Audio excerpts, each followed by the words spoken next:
Hi Encounter Roleplay, and welcome to our game of Achtung, Cthulhu, the 2D20 edition. We're trying out beta testing the game to see if it works, to see what doesn't work, that kind of thing. We're getting ready to kick those Nazis right in the tentacles. Especially welcome to you if you're watching on YouTube. We are live every Friday from 5 p.m. Eastern Time, 10 p.m. GMT until the war is over. Let me introduce all my lovely people who are joining me today, including my cat that's just run into the room for no reason. Pruitt is here from WebDM. Hello, Pruitt. How are you doing? I'm doing okay there, Sam. I can't wait to get back into the thick of it now that we have a clear mission in order. So be inhabiting the skin of Captain C.W. Ward. He hasn't started his war yet, but looking forward to finishing it. Nice. Have you got anything coming up or anything you've been doing? Actually, yes, this weekend, WebDM is going to be shooting a little series of shows. We got some fun stuff coming down the pipeline. Can't wait to really talk about it, but can't really talk about it right now. Yeah, and I get that. That's cool, though. Nice. Coy smile. Yeah, of course. Cool, thanks, man.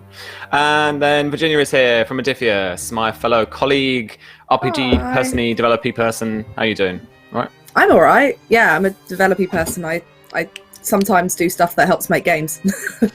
Yeah, hi. You can find me over on Twitter at Tabletop Horde. You can also find me over at the Roleplay Haven, where I'm a member rep.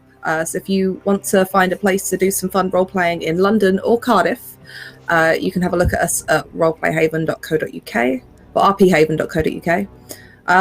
Yeah, I've got some fun stuff coming up over the weekend because I'm doing testing with you on Sunday. For the spy game, which I can't wait for because I get to be a kick-ass spy. But also tomorrow I'm running a John Carter of Mars game over on Scraticus Academy's Twitch channel at 4 p.m. EST and 9 p.m. GMT. So if you want to come and watch a bunch of people play an awesome, fun, light-hearted game of John Carter, you should come and say hi. Cool. Looking forward to it. Susanna Grace is with us. Hello. Hello. How you doing? I'm here again. I'm good. You're right. I'm alright. Now then, how's the? All right. Hi, I'm Susie, otherwise known as Susanna Grace, and I am playing Elsie Braithwaite, the Northern Lass, the backbone of the team. I've just decided she is. But as for myself, I have absolutely nothing this weekend. Nothing. That never happens. I mean, I'm working on Sunday, like in my people job, but I have no roleplay this weekend. Wow. I know. Okay, so sadly, the Lost Girls isn't on this week, but oh yeah, my of other course, shows yeah. are back on the start of next week, so tune in for those, where I'm everywhere again. After the little break. After my 2 days. Nice. Cool. Shauna, welcome back. How are you doing? What have you been up to? Hi. Good. Shauna Flanksers on Twitter. Playing the bookworm academic/investigator secret agent Sophia Price, and yeah, it's good. It's been a good week. One of my games, we're prepping for a masquerade. Our characters are going to masquerade, so I am in the midst of designing outfits for that. So I'm just in like fashion books, and also stealing myself for getting up early this weekend on Sunday for that The Immigration Fund 40-hour stream. Star Trek, so very excited for that. Yeah. When do you have to get up? That's like really early for you, isn't it? It's like 8 a.m. So get up at 7 a.m. It's not too bad. Okay, that's not terrible. Yeah. Cool. All right.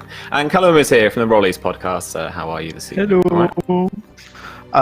I'm okay. Nothing much this weekend, except I'm way behind in the editing of my next episode. So yeah, some exciting stuff, which I cannot wait to be able to talk about around. I'm visiting a venue for an event in London, but yeah, I really cannot tell anything about it. It's all these secret things, guys. Secret, which is normal. I'm playing Georges de Coninck, the elusive veteran and resistant from the Spanish Civil War. Nice. Cool. Well, I'm Sam. I'm one part of Modifius, and I am one half of Black Cats Gaming. And I had a haircut in this week. Yeah. It looks good. You know, little neaten up around the edges. There you go. And yeah, I've got a lot on this weekend, actually, as opposed to Susie. I don't know, I've maybe stolen all your kind of roleplay moments for the weekend. I don't know. I don't know if we lend minutes to people. Anyway, so I'm running. So not only are we doing this tonight, on Sunday, it's a Saturday, I kind of get a day off. On Sunday from, I think it's 1 p.m. GMT, that's obviously 8 a.m. wherever Shauna is. We are doing a game of Star Trek Adventures, just as a one-off, one-shot thing for Will's Encounter Roleplay fundraiser. Please support it. It's for him and his missus to basically be able to live together. I think I am aware of what is going on, and I've kind of just, it's late and I'm tired, so I'm just using words that vaguely make sense. Please support them. Please come watch the stream. They're like, not only are they just kind of asking you to help them and give them a little bit of money, but they are like putting on 48 hours of roleplay for you. So, you know, that is also a reason to give them a bit of money. So please do. Love to see you there. And then straight after that, at 4 p.m. GMT, I am live, as Virginia said, with Charlie Frost from Fire and with Oz Mills. We are going to be playtesting the Spy game, finally. So I've been developing that. We are going to be beta testing it. So if you want a first little ganders at 5e derived modern kind of RPG, tabletop RPG, then come along to my channel. It's just twitch.tv/RPG Webby, where you can find me everywhere else on the internet. It's exactly the same name. Cool. So let me get down to brass tacks. Today we're using Fantasy Grounds for all of our virtual tabletop needs. So head over fantasygrounds.com or find it on Steam, and you'll be able to give it a demo. And if you upgrade to a paid account, then you can run all your kind of games, get loads of tokens, do all that kind of cool stuff you need. And also sponsored by waylandgames.co.uk. Go over there for 20% off 40k, Warhammer, and all that kind of stuff, as well as other discounts on other product lines, as well as some of Modifius' own cool brands. And then you can also head over to diceenvy.com for what I consider to be a very dangerous subscription service, where just for starters, as $5 a month, you can get dice sent to your house every month, which just seems a bit scary because I really like dice, and I've been really tempted, but I'm seeing myself staying away.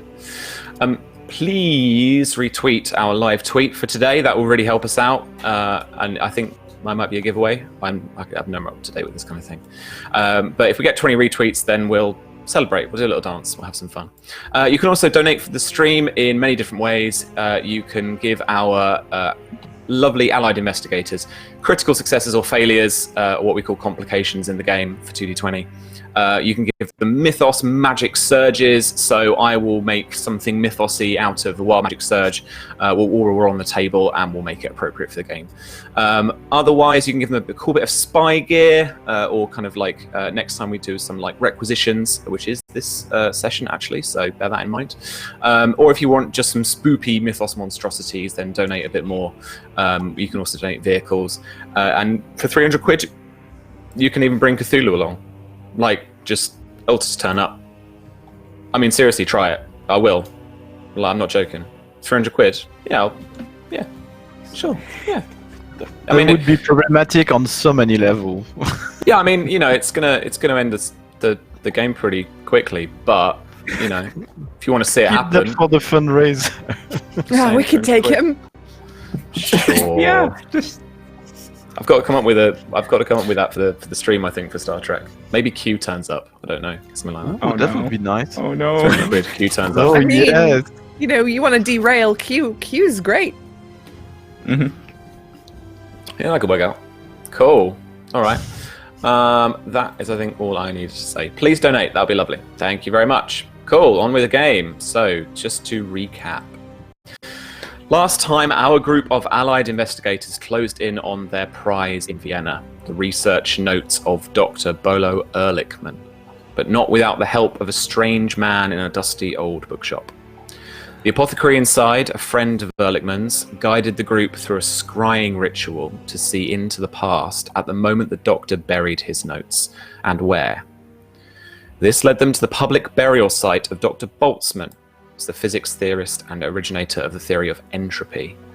There, digging up the book from a yew tree nearby, with the help of Tetley, the bravest boy, they were confronted by the 3 Nazi agents from the Sphinx Reading Club.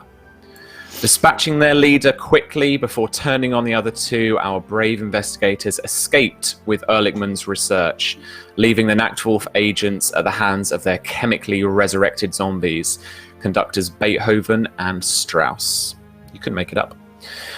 Our friends now find themselves back in Kent, England, as the white cliffs of the south coast greet them from a weary journey over mainland Europe.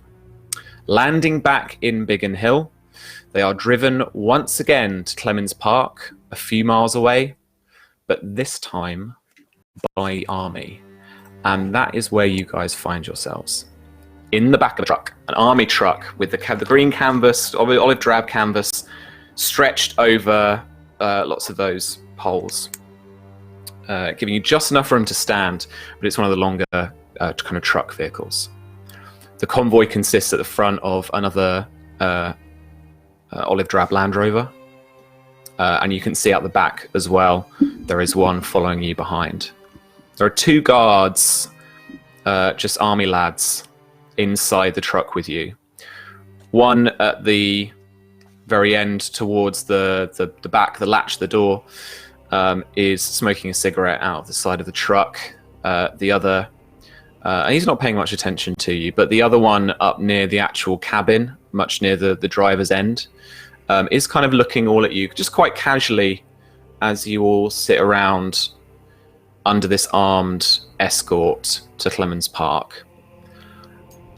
What are you guys up to? You guys going to be pretty silent for the journey? Are you going to be trying to chat to anybody, to each other?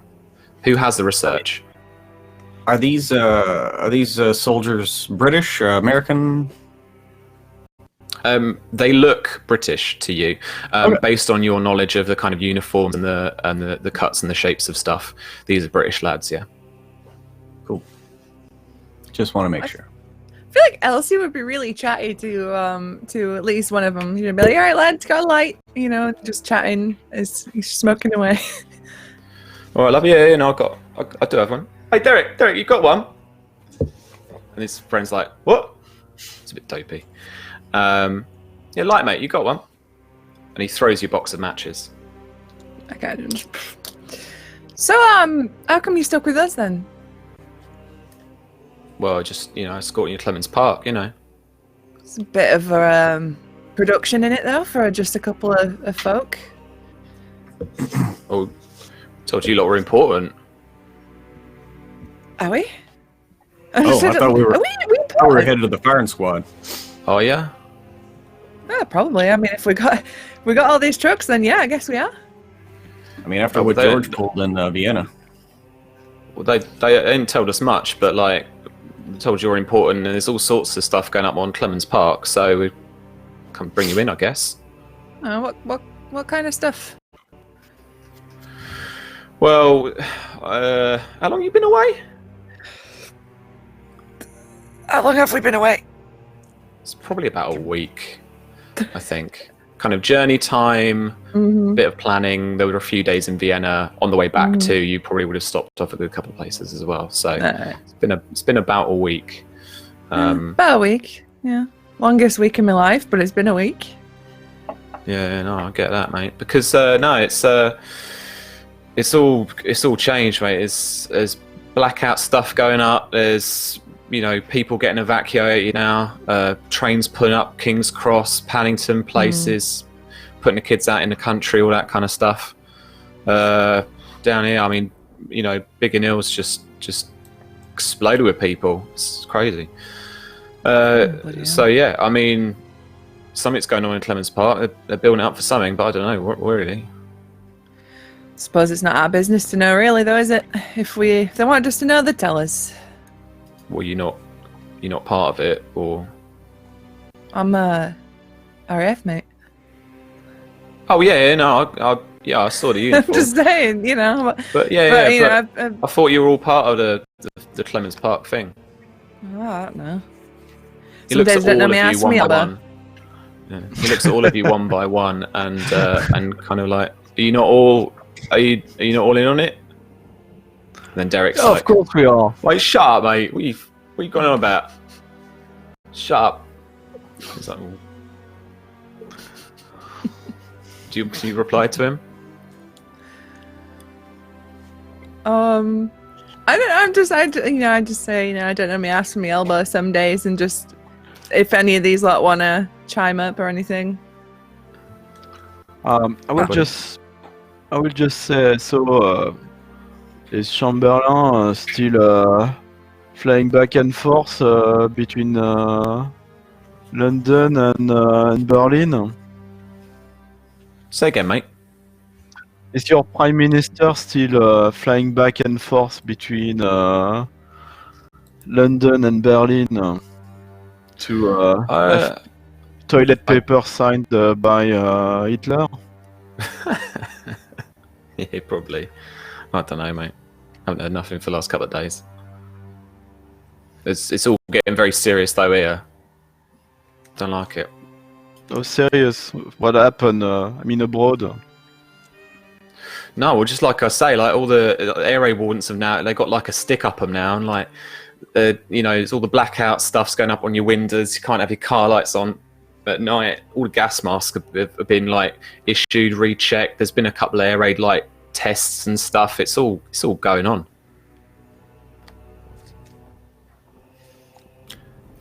And it's at that point that you guys pull up to Clements Park. You stop expectedly, as you did before, like at these gates that are open for you. And then as you go through, as anyone glancing out the back of the truck can actually see that they've got a wooden guard post put up just at the gates, and it is manned by somebody. As you drive round through to the large kind of oval driveway area of gravel, the trucks finally come to a stop, and Derek at the end of the truck unbolts the back, lowers it down, and you guys are invited to jump off. When you do so, you're greeted once more by Peggy. And she ushers you inside. As I said, the Clements Park itself, you can already see is being boarded up, the windows on the inside. So basically the kind of preparations for blackout are being done. And not only that, but it's not even just that there's like guards with you and the jeeps and the guard post at the front gate. But you can see, looking just around the grounds briefly, that there's a mix of army personnel walking the grounds on guard, and then kind of groundskeepers at unease as they are kind of wandering through, keeping plants, hedgerows clipped, that kind of thing. But there's an unease here that wasn't before. And it's that weird mix of army personnel, boots on the ground, kind of almost brutal common sense mixed with an old country home.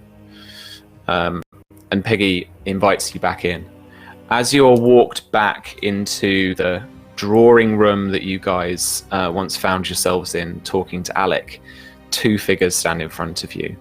One of them is the business suit dressed Alec Taunton. And the other, Susie, you recognize as a major in the army. Mm-hmm. As he's got the uniform, the insignia, and the marching cane.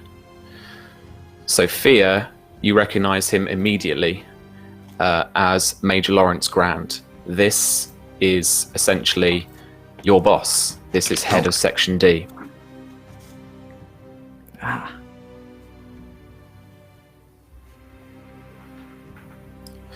He stands expectantly for a salute. Yeah. Just As soon as I see him, right away. salute. Yep. Very snappy. As, very smart. yep. As official as we can get, holding all my like research papers. He nods. He says, "Girls." So, And Captain Ward would probably also meet his gaze and flash a salute. He nods to you, knowingly. Well, Alec, these are your people.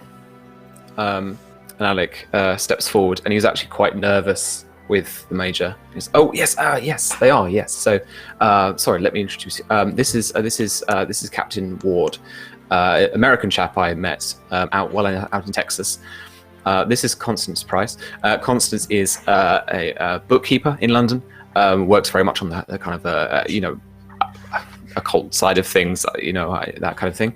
Very much in my field of expertise, my kind of wheelhouse. This is Elsie Braithwaite. She's in the WAF. Excellent driver, pilot, everything like that. I have her thoroughly recommended to me by the battalion up north, which is fantastic. I believe you know Sophia, one of the other Price sisters. She works with you, obviously, and this is Georges de Connick. Georges is from the continent, is from Belgium, and I believe he was a resistance fighter in the Spanish Civil War. Did I get that right? Yeah, that's it. Where are you again? Well, I am Major Lawrence Grand. I am head of Army Intelligence here in London. Now, I understand that you've been on a long trip, ladies and gentlemen, but I would like to understand exactly what's going on and get a thorough debrief from you, if that's all right.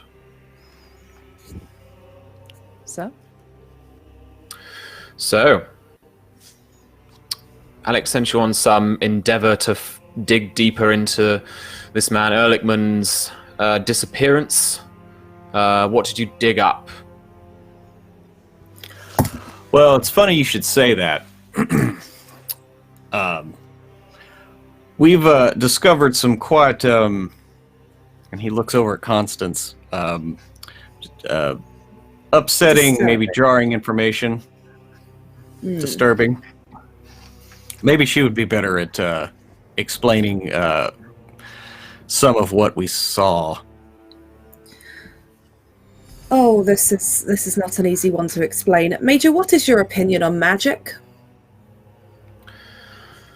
And you see he his like if he was a cat, his tail would be puffy right now. Like he's kind of, the hairs on the back of his neck stand up. He bristles slightly and he coughs. Well, of course, things that Alex told me about what he does, what he practices, I can entertain. I'm keen to understand more about the field. Well, maybe we can start with the military facts. So, whatever was used in Vienna, be it technology or of a different nature, I'm not qualified to judge. I've seen used before in the Sierra de Teruel during the Spanish Civil War. At the time, my unit thought that it was some kind of gas would drove our men mad, but it turns out that the vision they reported to us might have been real.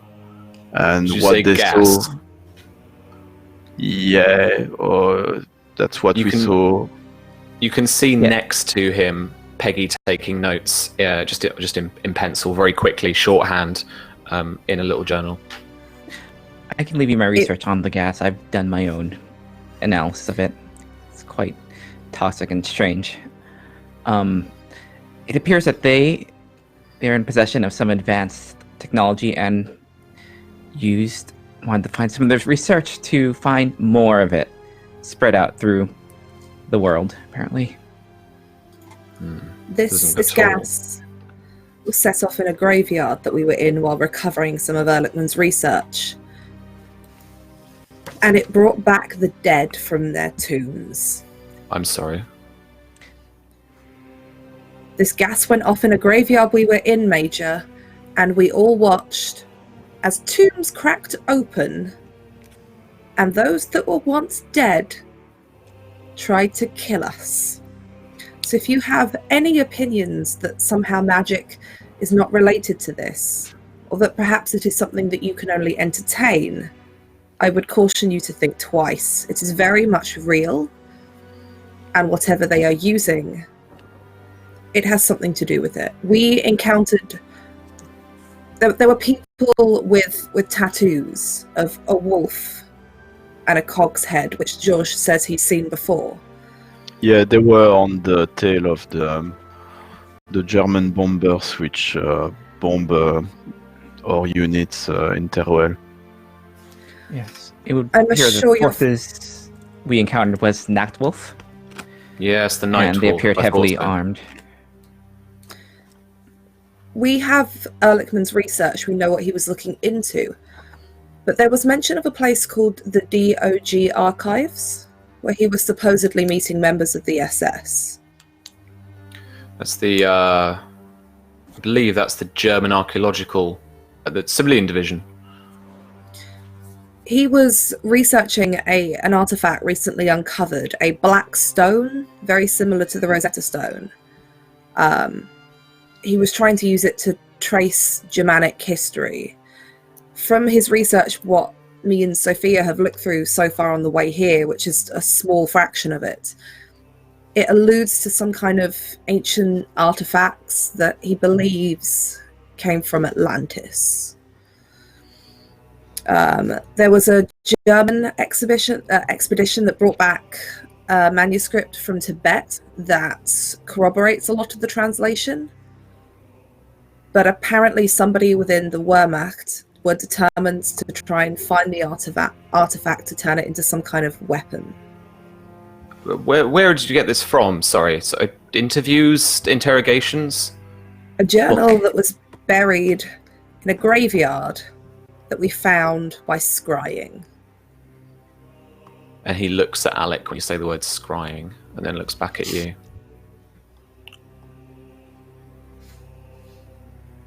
Major, if you would like a demonstration to the proof of magic, I'm more than happy to do one, but I don't think you would like it very much.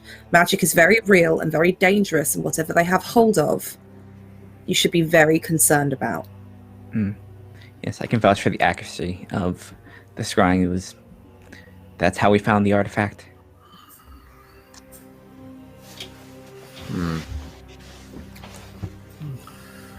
Very well. So it seems, Alec, that given the evidence here and everything that went on at Castle Karlstein, I have to agree with you. We'll have to get some kind of division set up here, providing, of course, that you confront the cost. And you see Alec steal his excitement for a second. Oh, yes, well, of course. Yes, absolutely happy to, as discussed before. And yes, of course. I mean, if this is, Whitehall backed and officiated and everything, then we can begin almost immediately. And then the Major turns back to all of you and says, do you have any other leads on the matter? Yeah, we have I believe we have a lead in Rome, isn't that right, George? Yeah, well, a fellow fighter who was there at Teruel happened to run into him in Vienna. Yeah, I don't believe in coincidence, but he might provide us information and join us if we can give him support with extracting members of our own organization from Rome. The Spanish Republicans in Vienna, in Rome. An international Republican. Well, that operation went a bit further than I anticipated. Not ours, I mean, of course, but I mean, well done in a way. Very well. Well, we haven't been fighting for. We've not been waiting for you to fight a fascist. You would not be in this situation if you had listened to people from our side and taken actions much sooner. Now we are well beaten with those guys. You don't need to tell me twice, George. I understand completely. Chamberlain had been half the man we should have been, then we wouldn't be in this mess ourselves either. Never mind. Right then, Alec. Well, I suppose you deal with the magical stuff, so instead of Section D, I suppose it's welcome to Section M, as he looks at all of you, and Alec says, Section M. I like it. And that's when the Major departs. Alec sees him out at the front door. Peggy sees him out into one of the jeeps, and he takes the convoy back out of the main grounds gates. When Alec returns, he can't help but have a smile on his face. I let go of the breath I've been holding the entire time the Major is in the room, because oh my god, the way you people were speaking to him. Well, it's not my Major. It's not mine either. It's not mine either. But Certainly it's mine. oh my. I accorded him proper military discipline, and You did, Ward. I say that. I mean, I don't blame you, chaps. He's a very robust man. Well, he certainly took the supernatural information well, I guess. I've been trying. Yeah. I really have. 'Cause if So I had not how- seen with my own eyes, it'd be hard to see that. How long have folk known about this magic stuff? How long has it kind of been circulating around the upper echelons? Hundreds of years, probably. I mean, I guess so. You know, I've been looking into it my whole life. You know, things have only really been happening for me for the last few. Ward goes to the bathroom during this conversation. Alec, I'm aware you have a very extensive, and I'm going to give him that look of, you know exactly what I'm talking about, library. Now, I've seen some things, and you know some of the things that I've seen. But Atlantis? Is this something you've come across? I know I've seen it's- some things, but even that is a bit of a stretch even for me. it's a bit balmy, isn't it? Well, I guess we're gonna have to look into it. So, and he look. You can see his kind of fingers are starting to itch at his sides as he says. So there's something about research. You have some research on you. Is there anything we can grab? Everything we can look at now? There probably is, which I'm happy to hand over, as I've probably got like the journal in my hand. Like, however, I It's would that- really love. It's at that second that Peggy opens the drawing room doors again in a fluster, and she says, "Alec, the radio!" And she goes over and she tunes the radio to the BBC broadcast, and you hear Chamberlain's voice. This morning, the British ambassador in Berlin handed the German government a final note saying that unless we heard from them by 11 o'clock, that they were prepared at once to withdraw their troops from Poland, a state of war would exist between us. I have to tell you now that no such undertaking has been received, and that consequently, this country is at war with Germany. And you listen to the rest of the broadcast as Chamberlain goes into some minor details about the state of war, the readiness of Britain, and essentially the declaration of war with Germany.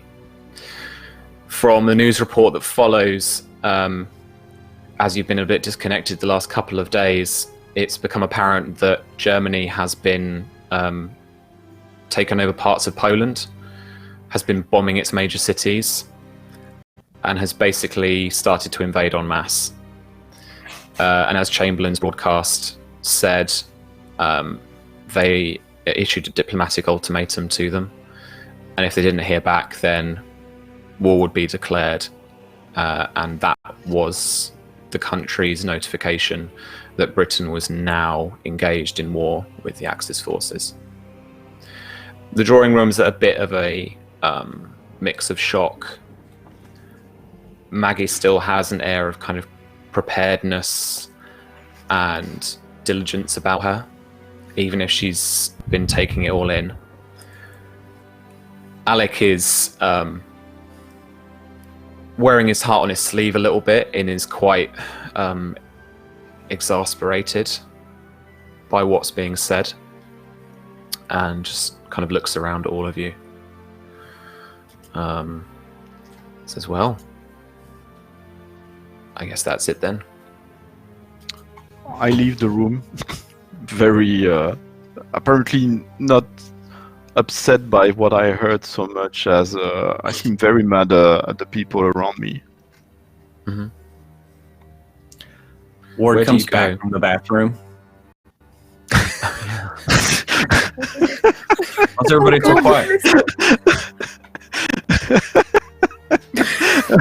We're at war, Captain. We've just Oh, had hell. the broadcast. Officially at war.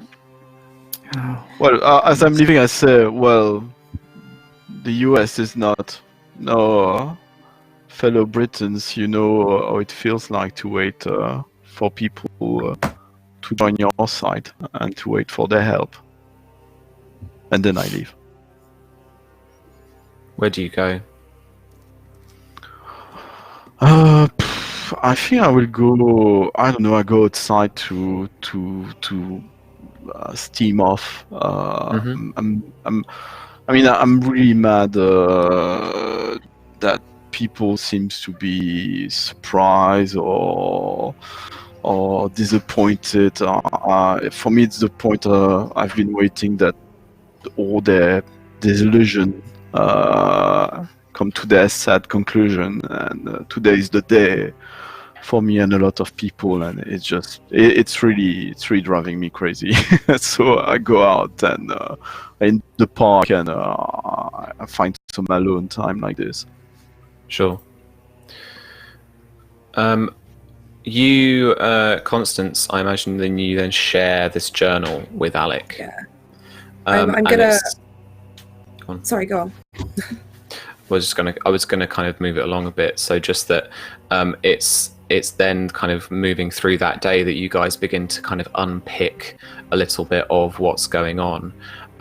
Sophia is needed to be there, as George would be if once he's ready and blown off some steam, because this is an unpublished manuscript in German, and Alec needs some help translating that, let alone some of the more hieroglyphic stuff, some of the more kind of occult stuff, as there are kind of rubbings and stuff like that.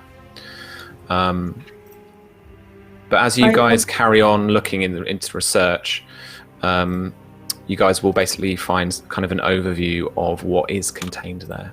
Sorry, V, you wanted to jump in? That's all right. I wanted to ask Alec, while he's doing that, if I might have access to some of his extended collection to start having a look for anything to do with Atlantis. Just any other reference that we can get.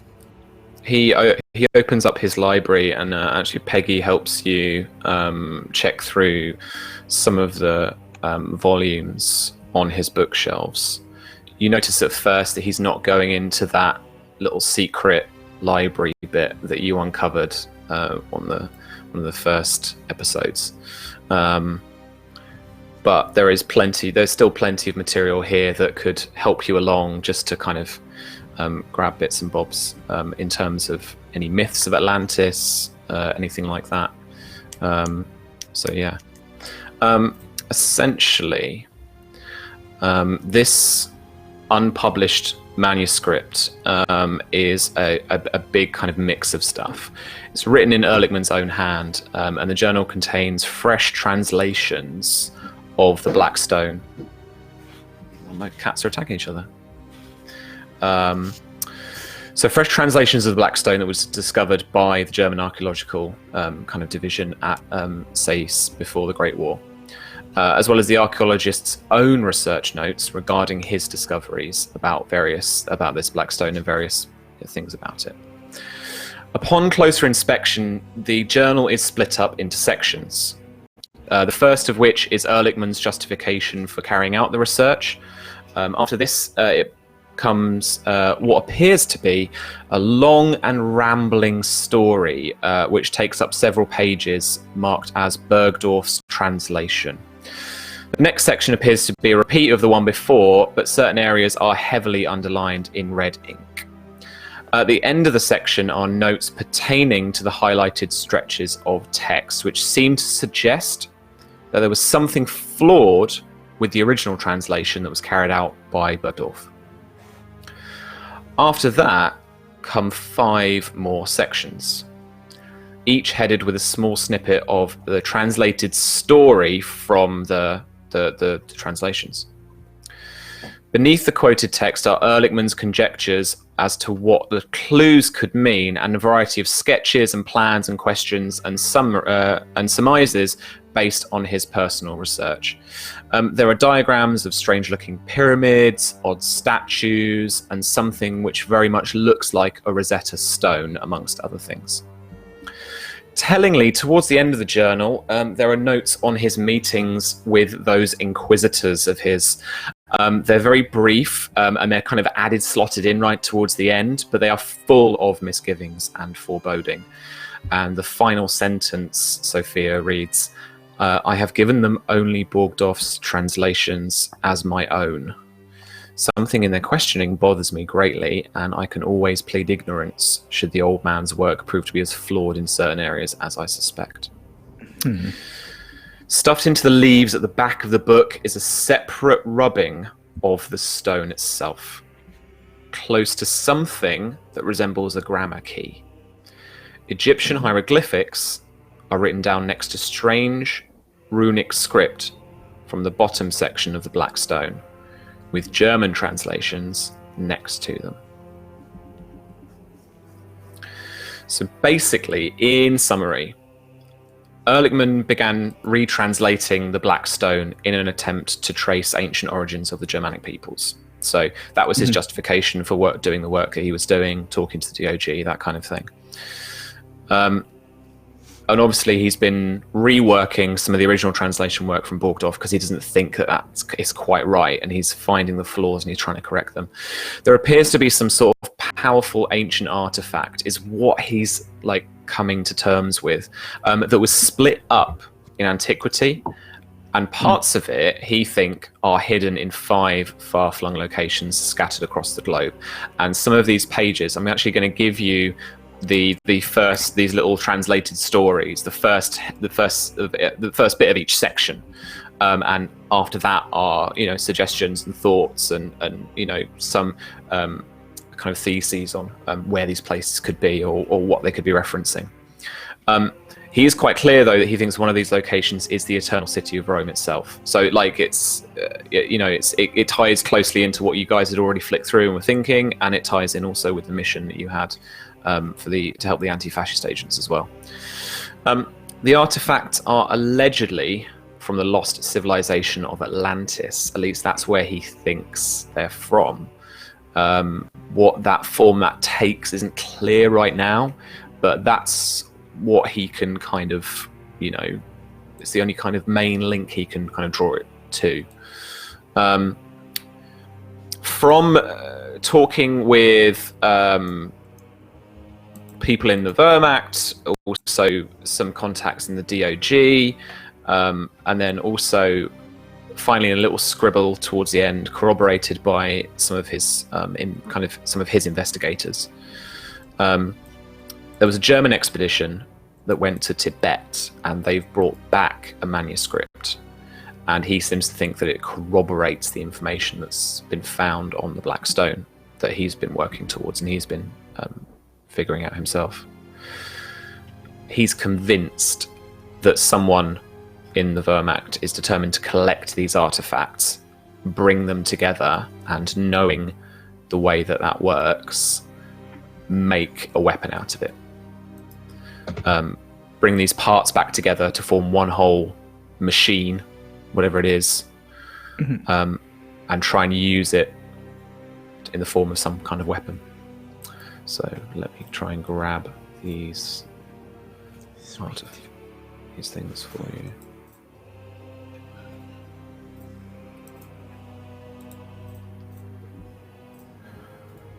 There we go. So there is a first one there for you. I'm gonna chuck all these at you. Okay. And then I don't know if you can in Fantasy Grounds, but either move them around or take a look through what you can. Or if you need to, just ask me to only share certain ones and whatnot. But we do have some lovely handouts that I spent time on Photoshop making.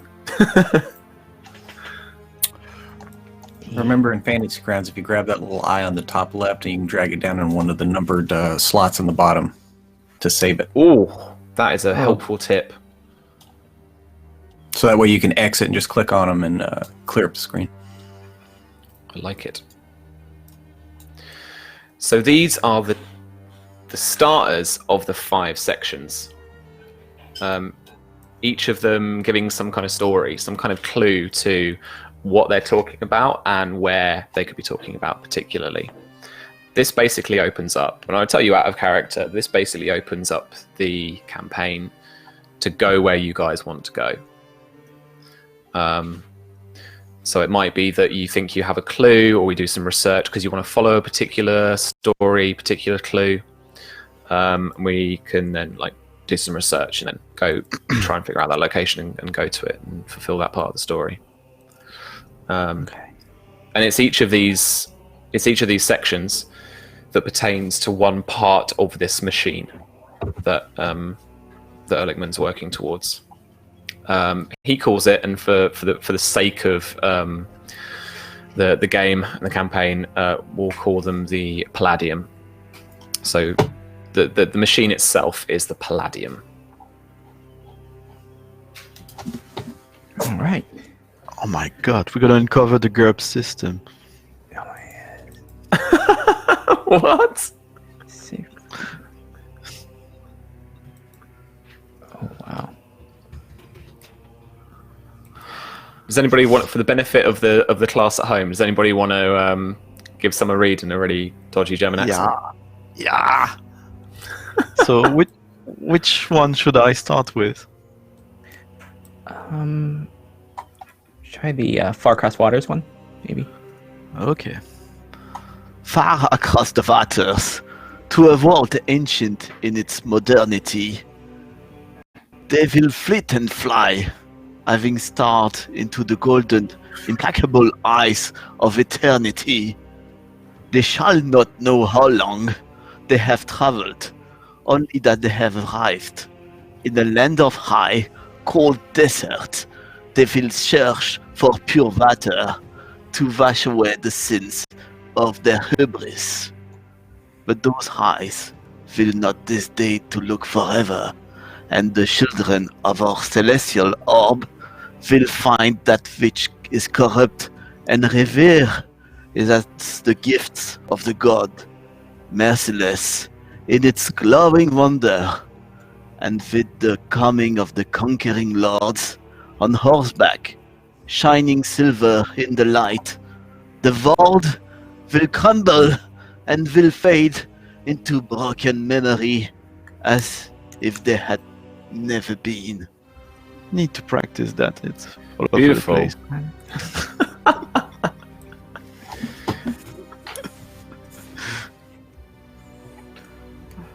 Someone wants to do a second?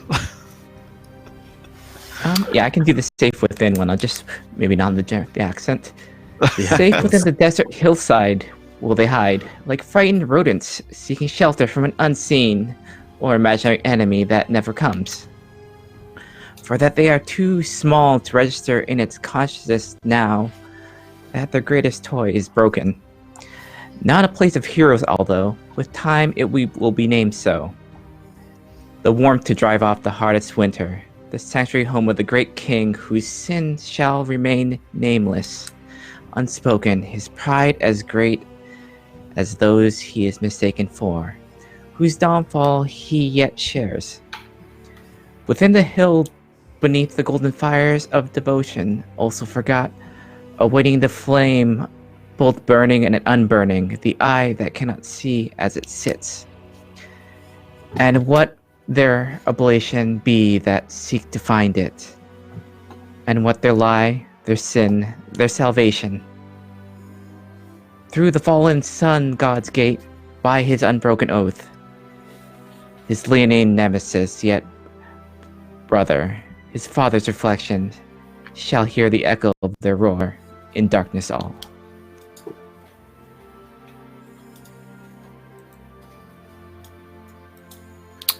Yeah. Some magic is happening here on stream today. We did have Bob Ross for 3 hours. This is similar. I can read No Crown in Bob Ross's voice if you want. Please do. Please.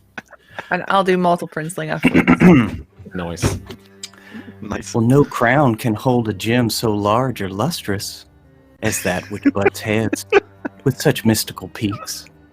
The homes of the sultry gods, who are but one and one alone, despite their many faces. A proud people, a noble people, horse lords and warriors, care which should be forgotten down from the north to warmer land. A land of opportunity, ripe for the taking. Oh, and they will take it, never knowing what they shelter in their midst. Perceptions will change, and flesh grows soft and forgetful, particularly when the truth has been so carefully concealed. How could they know that their companions lied to them, brought with them such a thing to be feared, so feared that it must be hidden and re-hidden, time and again, by men wiser than they, until it reaches the mountain of the destroyer that has not a mountain at all, even as its destruction is assured. Great. Do William Shatner now. Oh my god, it was amazing. I mean, I can, but How does anybody follow that? Damn. I don't know. What can I kind of want to hear the Shatner voice now.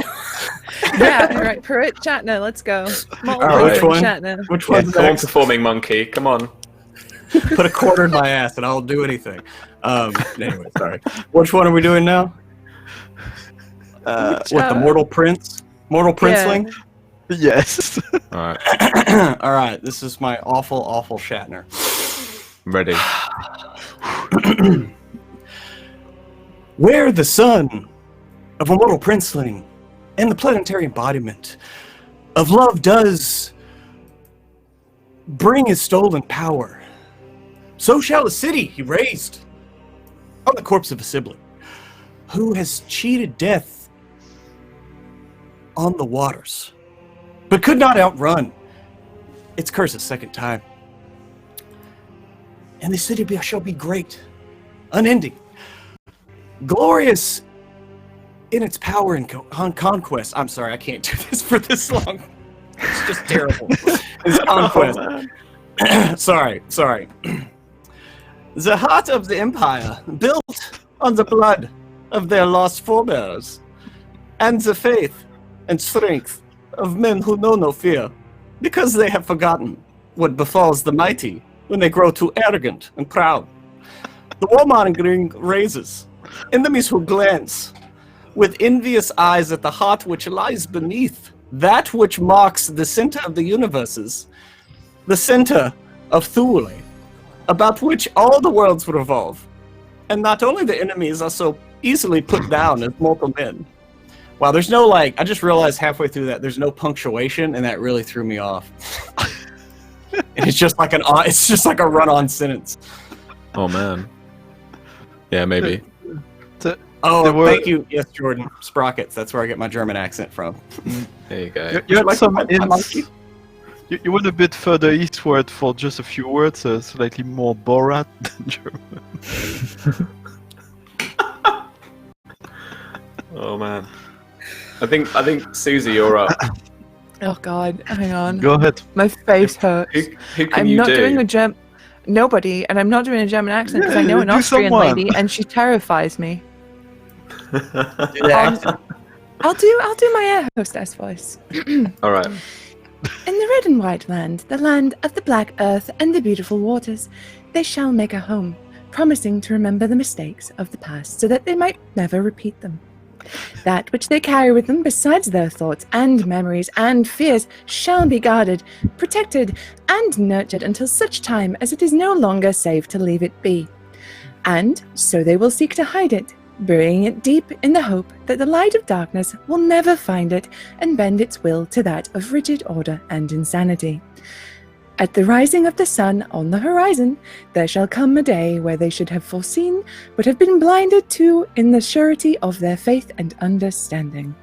And there it lies, in the maw of the most ancient enemy born out of sleep's hollow nightmare and awaiting its revenge, ready for the taking, the light which cannot be.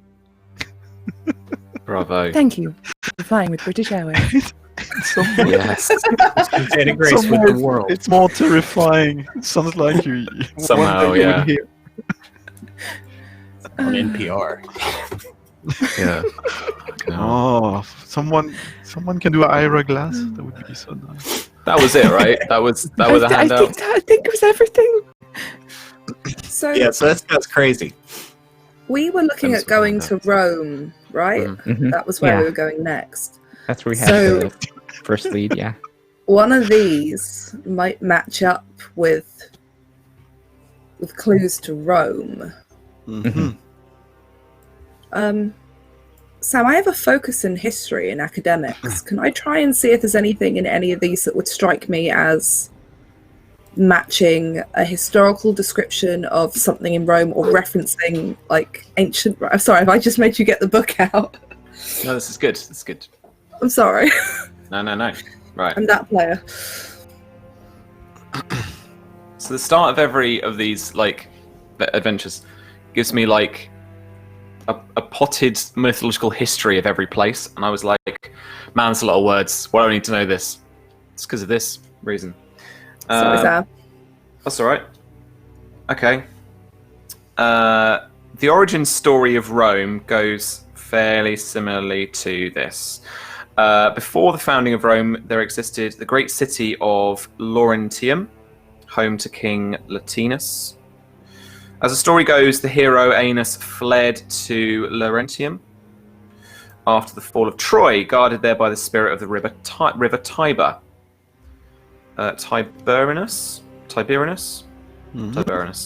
the son of Oceanus, the world ocean, and Tethys, his sister and consort. Impressed by the Trojan warrior, who also happened to be the son of the goddess Aphrodite, or Venus to give her Roman name, Latinus permitted Aeneas to marry his daughter Lavinia. Their son then built the fabled settlement on the hills of Rome. It was the daughter of the kings of Alba Longa that the founders of Rome were born. Romulus and Remus did not have a particularly auspicious start in life. Their mother fell pregnant, much to the horror of her wicked uncle, who had previously seized the throne, murdered her brother, and forced her into becoming a Vestal Virgin to prevent her from bearing any offspring who might threaten his rule. The fact that their father was Mars, the god of war, did not protect either of the twins when they were born. Rhea Silvia was imprisoned and her sons cast down into the river Tiber to drown. But the spirit of the Tiber protected the children and safely washed the basket in which they had been set adrift into the roots of a fig tree at the foot of what would later become the Palatine Hill. God, I'm tired, leave me alone. They were found by a she-wolf, Lupa, who had just lost her own cubs. She suckled the boys and they grew, while a woodpecker, Picus, can make it up, brought them food. When they were older, the twins were discovered by a local herdsman who took them home to his wife, where they were raised as his sons. As all good fairy stories, eventually good triumphs over evil, and the twins, upon discovering who they really were, slew their wicked great uncle and restored their grandfather, Numitor, to the throne. Anything ringing a bell with the handouts? I'm just. They do looking mention a hill. through. Nice. I know that. Do you want to roll instead? Yes, please. It's all right. Cool. Because my character probably knows, but Virginia doesn't. Because Virginia and There's history are something not. here. I got something here in No Crown. It says, a proud people, a noble people, horse lords and warriors. Trojan were, well, that's horses were really important in their culture and in all their symbols. So this one might be linked. But and yeah, Trojan were by extension the founders of Rome, as mentioned in Sam's explanation.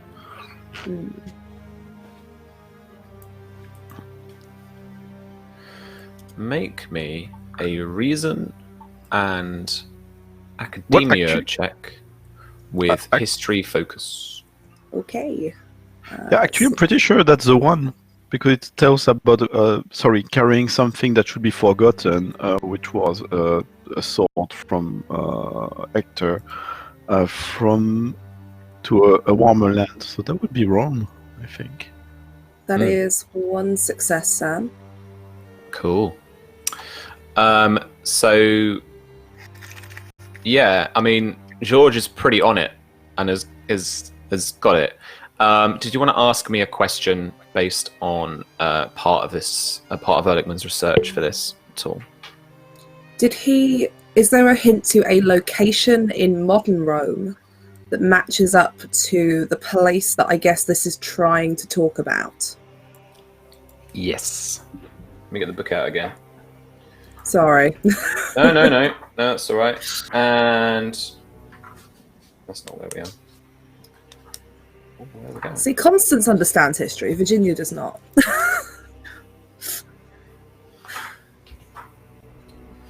So the thing itself, if I'm right in remembering, there is a pyramid of Romulus. That is a kind of ancient location, and it's not architectural, archaeological point of interest for people. And this section, there's quite a key call out to like pyramids and stuff like that in this particular section, as I said. See at the beginning, because it does have these little extracts of his notes.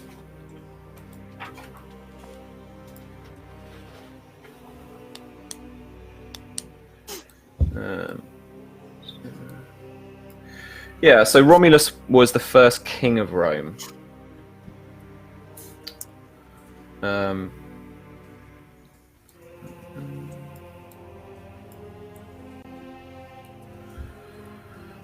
Rome gave up its pagan heritage with the ascension of Constantine in 312 AD. And that's when these kind of temples were changed or knocked down or stuff like that. And obviously eventually made way for the Catholic Church. Although I believe the area itself is actually pretty close together. A bit like how in London, there's like the National Gallery, Trafalgar Square, Whitehall, like it's all like basically within like 3 minutes walk of each other. It's that kind of thing. So this pyramid is probably going to be nearby the actual Vatican City itself as well. Take me down to Vatican City. Fair. Cool. Is it worth maybe giving Sam some threat to see if we can figure out what object it's talking about? Yeah, I'm cool with that. I think it might be talking about a gem or some kind of something that would go into something as opposed to like another stone. because especially since we know Nact Wolf are interested in like crystals and stuff like that. But yeah, Sam, can I give you a quick credit to ask, can we pinpoint what kind of object it is from this? Sam, with the knowledge of if it matches the legend, it might be embedded in a sword. Sure. So the object itself,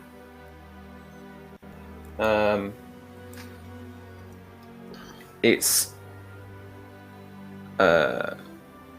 what appears it appears to talk to about a kind of a golden crystal. But there's also mentions of like shields, and you're not sure whether the translation itself isn't sure whether that's kind of like a kind of metaphysical shield, a physical shield that ancient Romans might have used, or ancient Greeks or something like that might have used. There's also talk of female warriors as well, in terms of the actual object itself. But aside from that, no real other kind of mention of exactly what this thing is looking like. Cool. Any other questions?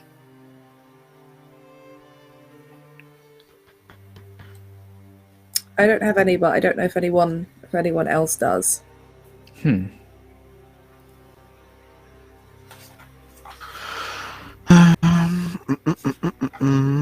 remember what threat I ended up on last time. I think it was like 1.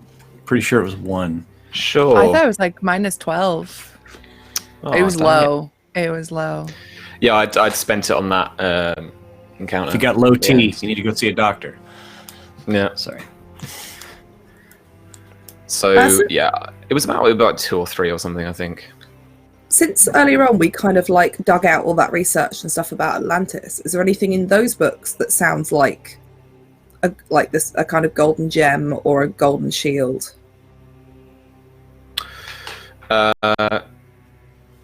Sure. Pay me. Give me a threat, and I'll give you the awesomeness. Yeah. All right. Yeah. Okay with that? Yeah. Cool. Yes, let's do it. So in some of the Trojan myths, there's talk of, or that you draw connections between this kind of object or this kind of shield thing, and it kind of being something either taken inside the Trojan horse, or it's something to do with the Trojan horse, and that myth particularly. I mean, this ties in a lot, and you're drawn a lot to Plato's Atlantis myth, which is probably the oldest and best known version. So obviously it's penned by the Greek philosopher and mathematician in 360 BC. His first volume mentions the lost civilization of the Timaeus. Hang on, God, it's quite late. Timaeus? Yeah. Where he introduces the character of Solon, a great statesman and son of Athens, who receives the story of Atlantis' rise and fall from the Egyptian priests at the temple of Sais. The bulk of the legend is reserved, however, for the Critias, in which the eponymous narrator describes a tale Solon tells to one of his distant ancestors regarding the fabled city. He places the Atlantis destruction around 9600 BC. Critias first describes how the earth was apportioned amongst the gods according to lot. Atlantis belonged to the ocean god Poseidon, who divided it up between 10 of his children, 5 sets of male twins born to him by the mortal woman Plato. First of these children was Atlas, overall king of Atlantis, who ruled from his mountain at the center of the island. His twin administered the portion of the island facing the Pillars of Hercules. Yada, yada, yada. Originally a utopia, Plato's Atlantis became warlike and belligerent and sought to enslave the lands surrounding it. The reason for the fall is blamed on the loss of the divine spirit from Atlantis's descendants. Only Athens had the courage to stand against Atlantis and drove the Atlanteans back to their island. Zeus, dismayed by what Poseidon's descendants had become, vowed to punish them. The island was destroyed, sinking beneath the waves of the Atlantic Ocean after a massive earthquake brings about a devastating flood. What happens to the Atlanteans after the flood is unknown, and Plato never completed the story. But that link there drawn between their loss of being, the change in their persona, the change in their outlook, become very warlike, as well as losing the power to defend themselves, ties in a little bit with what the manuscript is saying too.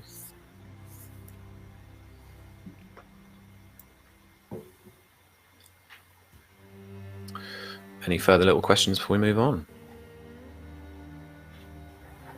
I mean, I'm good, but Okay. Cool. I'm here for more mythology story time, though. I love myth. Oh man, I love mythology. I don't want to bore people. No, cool. All right. So you are given the run of the house and guest bedrooms here again, and you guys are given a welcome night's rest.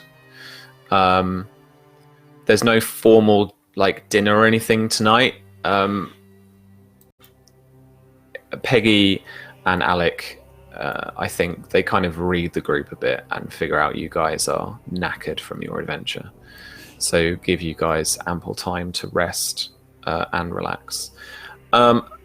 Now, has everyone spent their XP from last time? Now we've got some time to rest, figure out what's going on. So who picked what? Pruitt, what did you choose? What did you do with yours? Well, being out in the world, actually being in the action a little bit, I decided to increase Ward's insight, which will finally get him into bonus dice for his ranged attacks. So bump that up to 9. And then, we got shot at a little bit, and so I went ahead and went with the talent defensive ranged attack. So any ranged attack targeting me, their difficulty is increased by 1. So Nice. He's a little bit better at dishing it out and dodging it. So, Cool. That's what we need, man. That's what we need. yeah, solid power gaming. Someone's gotta.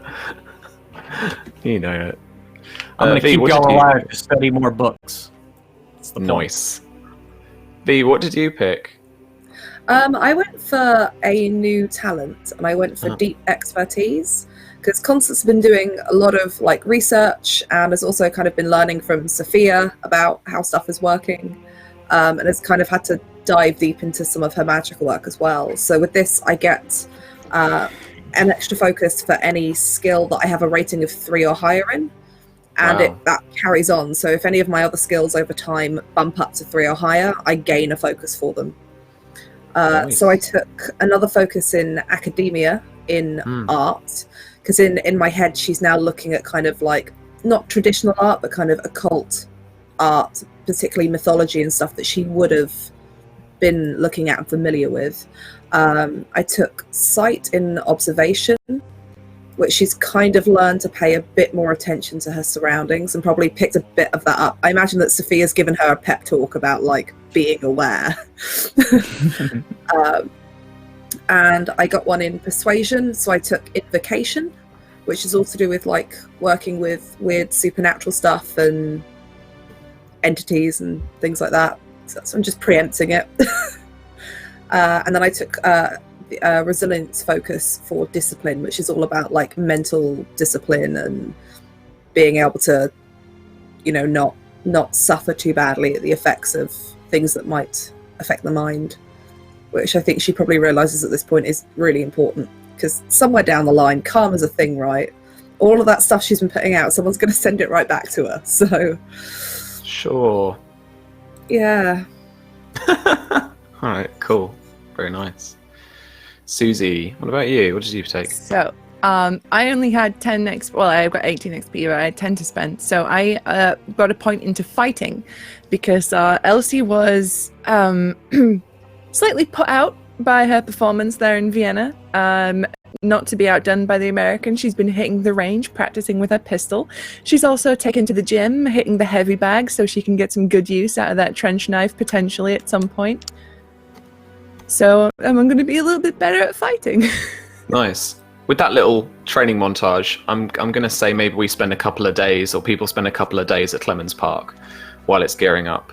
The military presence doesn't like double overnight or anything, but there's definitely a sense of the groundsmen and women keep like they start taking paintings away and storing them away, and now all of the windows have been boarded up at night, and it's kind of, you know, the nights are spent for like very low lighting still anyway, and the military are patrolling the grounds and outside as well, and have got their kind of gate guard on. So you, like you say, like, you know, the grounds, like they take up some like rose bushes and, like, you know, hedging and stuff to make a firing range. There are now more military vehicles in this big garage of his too, that you can like mess around in and stuff. So it's definitely, things are definitely changing, and you guys have the opportunity to essentially role play this experience, or at least in your own headcanon, on these next couple of days before you guys head off again.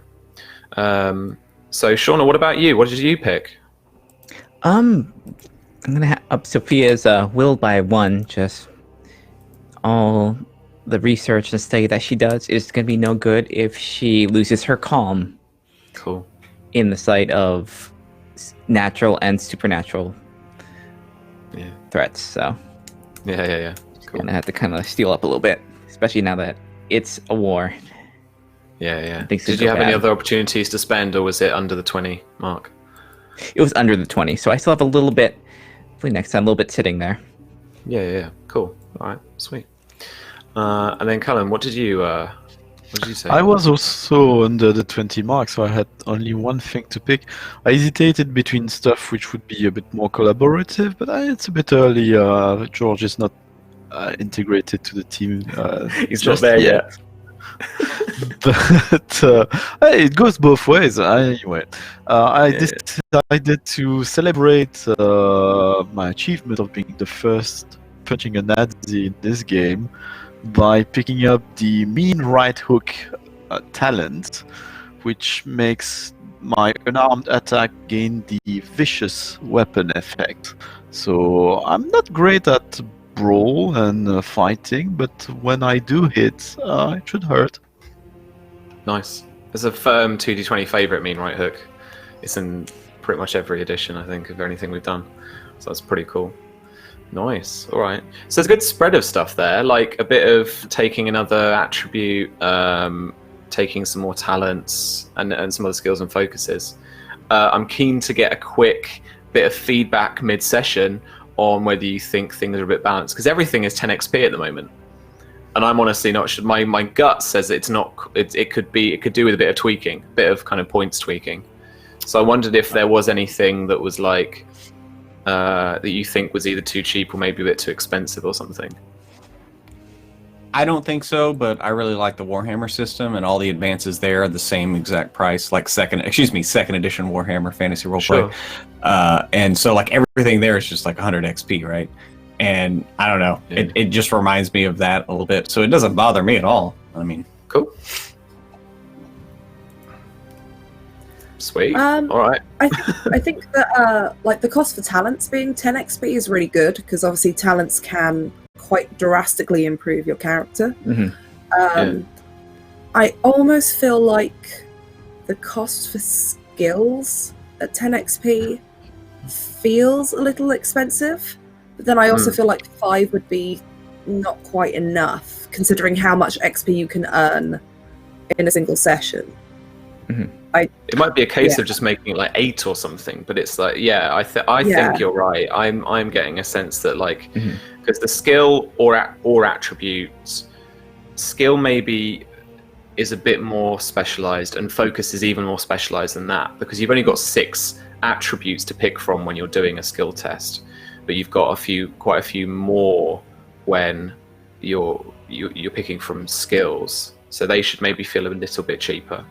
What about Yeah. something like the first time you spend you spend to improve the skills, just the first time, not only you raise your skill, but you also get a focus? Is that too much? Because focus for 10, if you have 4 or 3 or 2, I mean, if you are below 2, buying a focus is Yeah. not that interesting. So I don't I know. feel like focuses should. I think like 10 XP for a focus is good though, because they're a lot broader, so you can use them across a wide range of things. In terms of like, you can kind of twist them to apply to something if you really need it to. So I think Really? they I thought they were. It's just for me, they feel like, speaking of old editions, they feel more like specializations in Star Wars Western games, because like urban stealth, which is my very good focus because I got 4 in stealth, but what makes it good is that I got 4 in stealth, and then urban stealth, it's not that broad, it's the specialism of stealth. But then I think if you ended up bringing the cost of skills down, then actually focuses should be that bit more expensive. Because if you look at, for example, my history focus, Mhm. and I think Shauna, you have the same. Yep. That can be applied to a lot, because you could argue that that's history in the traditional sense. It could be specific bits of history, but it's really broad, because with that I could roll from anywhere between asking Sam if I know about ancient Greece all the way to if I know about modern history for the time. So it covers a wide breadth of things. So I feel like although they're specialized, they're also not entirely like set in stone as to exactly what bit of history. We don't codify that. So I feel like because you have, although they're special, you have the large breadth within that speciality, that they should be that bit more expensive. But maybe they only do kind of rules as written. They only do apply to that one skill. Star Trek Adventures is a bit more malleable, because you can apply a focus to any test you're making. Okay. Yeah. So quite I think, Although the I quite focuses like do the allow thing you. of- Oh, go on, Simon. Go on. I'm sorry, the focuses do allow you, are the thing that allow you to get crits on, to up your crit thing, right? Your crit level, Yeah. right? Yeah, so but I if guess your maybe that skill would is not be- already high, that's not. They're obviously better for a skill that you have a higher rating in. But I like something about that first time you up a skill to maybe 2, or when you do up a skill, when you spend XP, you get a focus for it. It's a kind of a bonus maybe, or breaking them out into 2 different like kind of spends. I'm not sure really. Okay. Maybe limit the number of focus also. I don't know, maybe 1 focus per skill is enough, or the total number you should not have more than 6 or 8. Because otherwise, I don't know, it feels a bit. I'm stealth. I got urban stealth. I got rural stealth. I got all the stealth. You're just Mr. Stealth. That's I fine. wonder could though maybe- that... Sorry, go on. I was just going to say, maybe if you want to put a limit on foci, your limit is to your skill rank. Yeah. Yeah, but then where you would buy focus would be always the place where you got a lot of skills. So, for instance, stealth, I've got 4. That's where I would buy more focus, and I could have 4 of them. And in the end, what happened is that instead of bringing flavor to my character, meaning, okay, he's more an urban guy than a rural guy, or other type of stealth, actually it's sort of removing flavor. It becomes good in everything. I don't know. I'm fine either way. It's just throwing stuff. I wonder though that whole thing with kind of like when you get a skill up to a certain point, maybe you gain a focus. I mean, that's literally what the talent that I've taken is. So I wonder if that's kind of covered there, that if you want to be able to kind of gain those focuses when you're with and you know, max out your skills that way, that's kind of what that talent is for, because it continues to apply. So even though I've got a 1 in fighting now, if I bump that up to 3, I instantly gain a fighting focus. So I feel like if that's the route that you want to go, it's kind of covered by the talent. And I think if you end up having both, I think we should either keep the talent or go down the route of that. It's a good chat, guys, and thanks for staying with us, chat people watching as well, because we are testing the game as well. So I'm keen to hear little bits of this, to get some ideas, get some feedback on stuff. That's so cool. All right. So it's the opportunity to say hello to the Achtung Cthulhu unofficial Facebook fan page, who has had a lot of questions this week. Yeah, and we could maybe address them later briefly. But sure. Let's head on with the show, though. So after a couple of days of R&R, a little bit of training as well, just to hone your skills, you greet Alec in a larger living room area. Sorry, no, actually, it'll be in his kind of study, just off the library, I think. Alec gets off the phone and immediately sees you. That says, "Oh, chaps, thanks for coming." So, just got off the phone with Major Grand, and he tells us the operation for Rome is a go. We're to head, which he wants us. So, Section D wants us to investigate the anti-fascist trouble, the trouble with your chaps, George. Which is great because we can look into more of the Roman evidence that Ehrlichman had brought up, and we can try and look into that. Maybe something about this pyramid of Romulus or something. I don't know. So, I mean, we've had equipment come in here, and the Major is keen to equip us as much as we can for the mission. So really, I mean, we can requisition some stuff if we need. So now we're going to have a go at some of the requisition acquiring equipment rules that are in the back of the equipment chapter. You guys are all shared on that chapter in our Google folder. So if you guys can have a look at that for me and literally head right down to like page 17, and you'll just see the start of it here.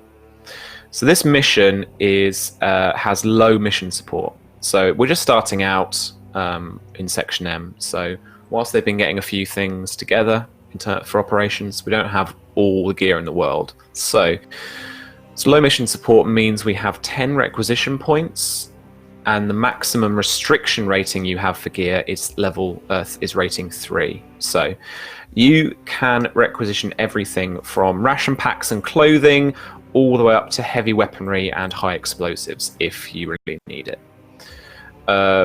Each item costs its restriction value. So if you wanted a SMG or a suppressor, for example, then that would cost you 2 requisition points. Pistols, ammo, skill kits are all currently restriction rating 1. Anything above, like a 4 or above, really is more of actual kind of like we role play that out, and that's more of a actual skill check to make it happen with a difficulty. So we don't have access to that kind of stuff yet because of the maximum restriction rating on the mission being 3. But you guys can have ration packs, pistols, rifles, covert equipment, and like heavy weaponry and stuff. There's a good selection of covert equipment just above this section, page 15 of the little doc that we've got going. So if you wanted any key copying kits, sub-miniature cameras, all that kind of stuff. And also because of character creation, or because I'm a commander, I can requisition 1 additional item of restriction rating 2. Nice. Cool. Nice. So Awesome. So is that 10 requisition points between the lot of us? Yep. Hmm.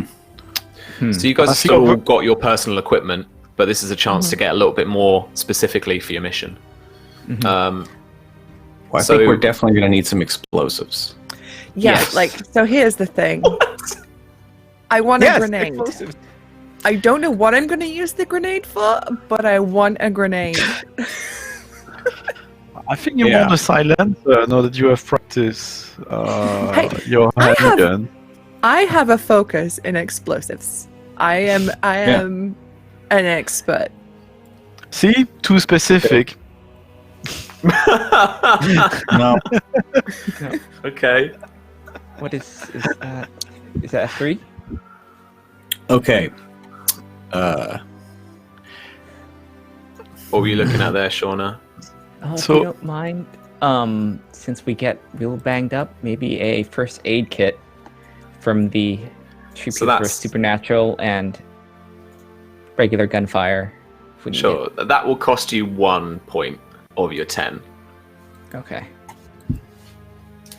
So these skill kits, remember, they give you they basically give you 3 bonus like momentum to be able to spend to get dice, extra d20s. But by spending them, you lose some of the supplies inside. So it's like you're using up the bandages and the medicine and stuff. So it's like you've got 3 saved up momentum in that little kit there. Awesome. That sounds good. So I think covered clothing. I'm not sure how much it costs because it says clothing 0. Covered clothing would be good. Caltrops, that sounds really cool. I mean, if there's a pursuit, we can throw them, or even before a pursuit, we put them under, rather than slash tires, we can just put them under the wheels of our fellow German officers. Or Italian fashion. I'm going to say that covert clothing is a level. Where are we? Covert equipment. Yeah, it's a level 2 thing. Just because, like it says in the description, European fashion, particularly occupied European fashion, was quite hard to come by in Great Britain and the United States. It differs quite in very subtle ways, but quite distinctly. So they had to like salvage these items from refugees and try and make and issue copies where possible. It's literally like and SOE and stuff. This was perfectly in their wheelhouse and quite historically true. That like a collar, the stitching in something could give you away. And SOE agents were, but the British ones at least, were ludicrously trained up, and they had to be fluent in the language they were going in to the place they were going to. They had to be able to pass as these people every single minute of every single day, and the clothing was a massive part of that. And it's still part of spycraft today. I remember watching a bit on something about, again, the kind of CIA, like people who retired and they were talking about kind of operations and stuff and that kind of field craft. And it's like, you'd go into Bosnia or somewhere and you'd go to the nearest clothing shop and you'd buy a load of clothes because then you didn't look like a tourist. So I think kind of taking on a bit more of Alec for a second, I think it all depends on whether you chaps think you should go in. I mean, the war's on now. Italy haven't declared yet, so I don't think the tourist thing is going to work again. So I have to figure something out there. I know that Constance would really, really like a gun because people keep shooting at us. And she'd like to not have to steal them from anybody's handbags anymore. Sure. Well, didn't you pick that one? I assumed that little Walther PPK that I picked up was probably left on site after I got knocked for 6. And even if you brought it back, not to be a rivet counter, but do they make the ammo for it? Nah. Probably not, no. I think We her don't make the ammo access for it. to handguns here would be like Browning 9mm. That's like standard British British handgun for the time, I think. Yeah, it's what else he's got, I think, isn't it? I haven't found it on here just yet, but I'm assuming. I know a little bit about handguns. Yeah, sure.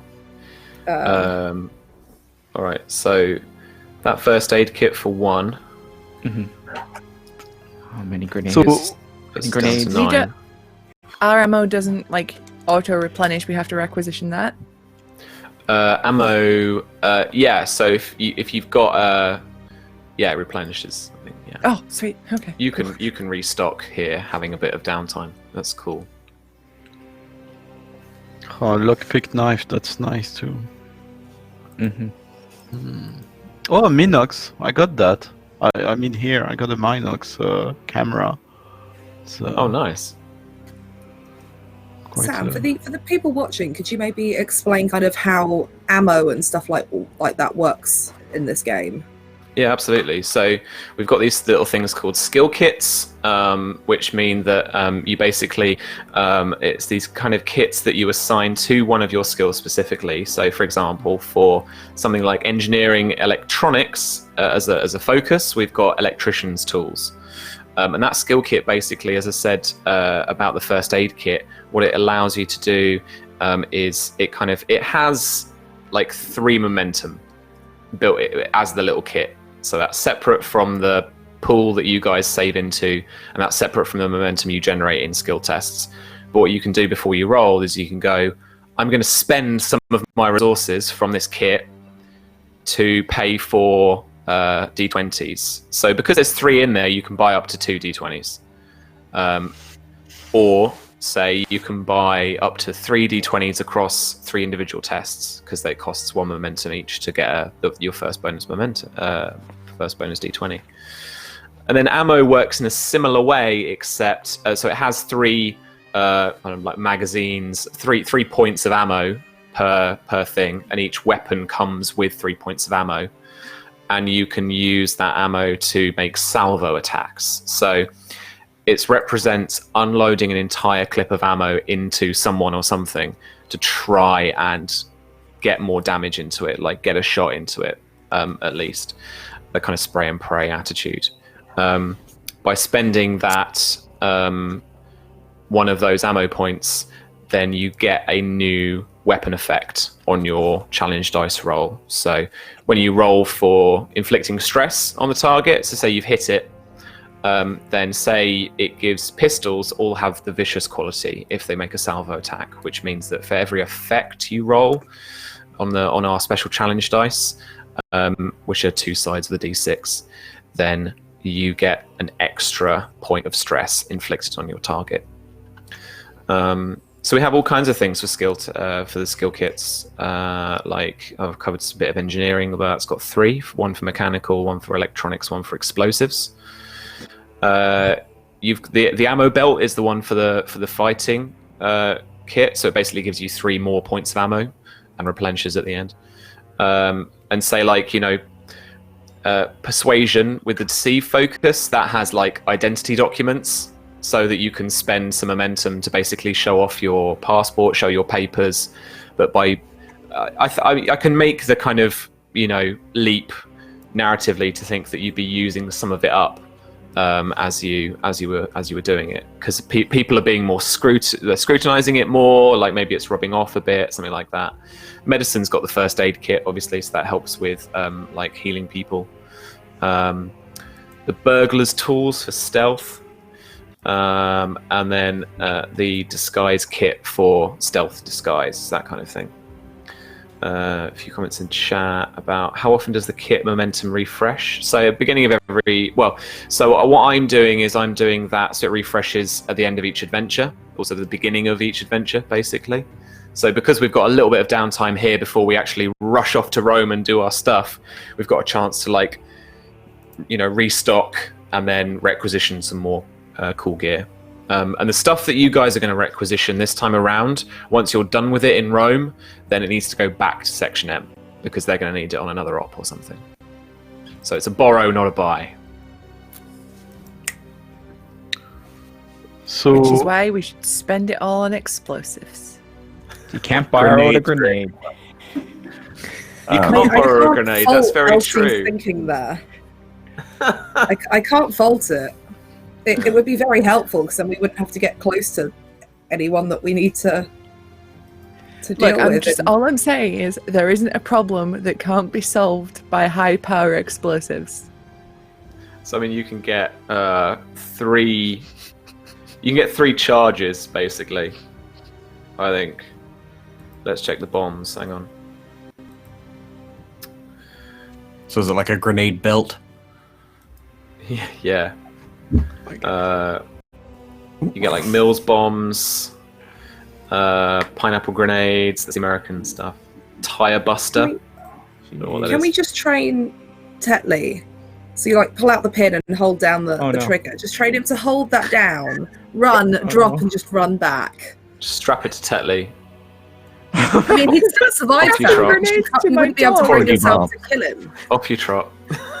No, we it's could terrible. strap demolition charges to the dog, and Sam still wouldn't kill it. He'd find a way to save the dog. It's a dud, all right. It's a dud. So we find out Tetley teleports. Tetley is really Cthulhu. I knew it. Yeah. So you can get some demo charges, and yeah, they are.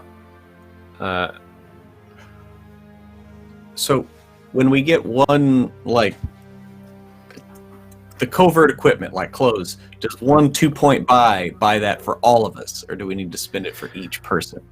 It's quite steep. I was looking between that, and I was thinking that kind of thing. I will say now that if you want to buy covert clothing, then that can assist everybody. Yeah, we all get to like go to and get to have a fun montage in the mirrors. Mm-hmm. Yeah, you get Italianed up. Ooh la la. Nope, that's French. Wait, no. Okay, cover is My blown. sister-in-law's Italian. That's even worse. Nice, well done. Whoops. Covert closes 2. Let's spend it. You have 7 points remaining. So, something to pick lock, I find it's quite cool. Well, we have a grenade. What's your objective, guys? Well, we have a grenade. Well, yes. We have a grenade, covert clothes, and a skill kit, so we're at 5 right now. Okay, you got a grenade, have you? Right. Okay. Well, Please, may I have a gun? I believe that. Wait, Gun. so do we want 2 grenades? No. So this Mills bomb belt will come with 3 grenades, I think. What did I write? So one for 3, one for the Price Yes. Sisters and Elsie. Or Elsie, you want 3 grenades though, don't you? You don't want to give me a grenade. No, I don't want Okay. to give the civvies grenades. Okay, good. No, don't give us grenades. If I So, could have a what's brown this Elsie nose- holding the grenades, right? So, do we have enough for a gun for Constance and 2 silencers or suppressors, whatever they call them? Okay. First aid kit for 1, clothes for 2, a Mills bomb belt for 3. So that's now 6. You've got 4 points left. If you want the Pruitt has his pistol, extra it's thing. oh what? A considerable grenade pistol. and covert equipment, that's 4, and then a skill kit is 1, so it's 5, right? Oh, grenades 2. Sorry. Yeah, you're right. I thought it was 3. Cool. So you're on 5. A pistol then is 1. Yeah, Okay, you can have so because I still have my pistol and my silencer from the last mission, right? yeah, Okay, it's for Constance. And then Susie, didn't you get a magic item? I did. I had a magic item donated to me. What do you want? This is I going to don't be know. like restriction 4 Oh. It's Oh. a magical grenade. in My a chapter God. you don't have access to yet. like a Volkswagen Bug that's sentient and can drive around. Like a bumblebee? Oh, come on. I was making a much older reference, but yes, Bumblebee. Herbie. I know. You're an old man. I know. And that's when she said, Herbie, I know, I've seen the movie with Lindsay Lohan. And we're like, I know about the first Herbie. Come on, I'm not an infant. I will about get back Brum? to you on that. About the cool One- thing. I need to find the cool thing that I want. What about Brum? You could have Brum. Oh, Brum. Brum! Remember the little dog Brum? Yes. Can I have a You've got sentient a- car? At least someone remembers. Right. Sentient teddy bear who can remove his skin and turn Right, we'll to see Chat is super screaming. Charlie is screaming that Tetley needs a girlfriend. So get on it, Sam. What? You want a second dog? Tetley needs on his I snoot. don't know what to do with one dog, let alone two. What if? You know what's going to Tetley were happen to find We're gonna end up with Nazi dog? We're going to be in the middle of a mission, like protecting a puppy birth. Like, We need to rescue a Nazi puppy and reform him. oh my god. I'm not making notes right now. Sexy goblins? Question mark. Cool. So we got a pistol for Constance, right? Mhm. And the silencer or not? Are we A going to do a suppressor will give you 2 more. Because that would put us at 8. Yeah. 1, 2, 6, 7, 8. Uh, So 2 more. Either some ammo, some skill kits, or like a rifle, another suppressor, or a bit of covert equipment. Hmm. Do we have something to pick locks? Not yet, right? well, wait. Don't we need like papers, passports on them? Aren't they big on papers? Is that a thing? You're going to need some papers. Yeah. So yeah, we'll do 2 for that, and then with my free 2, I think I'm gonna give myself an SMG. Ooh. Okay. Nice.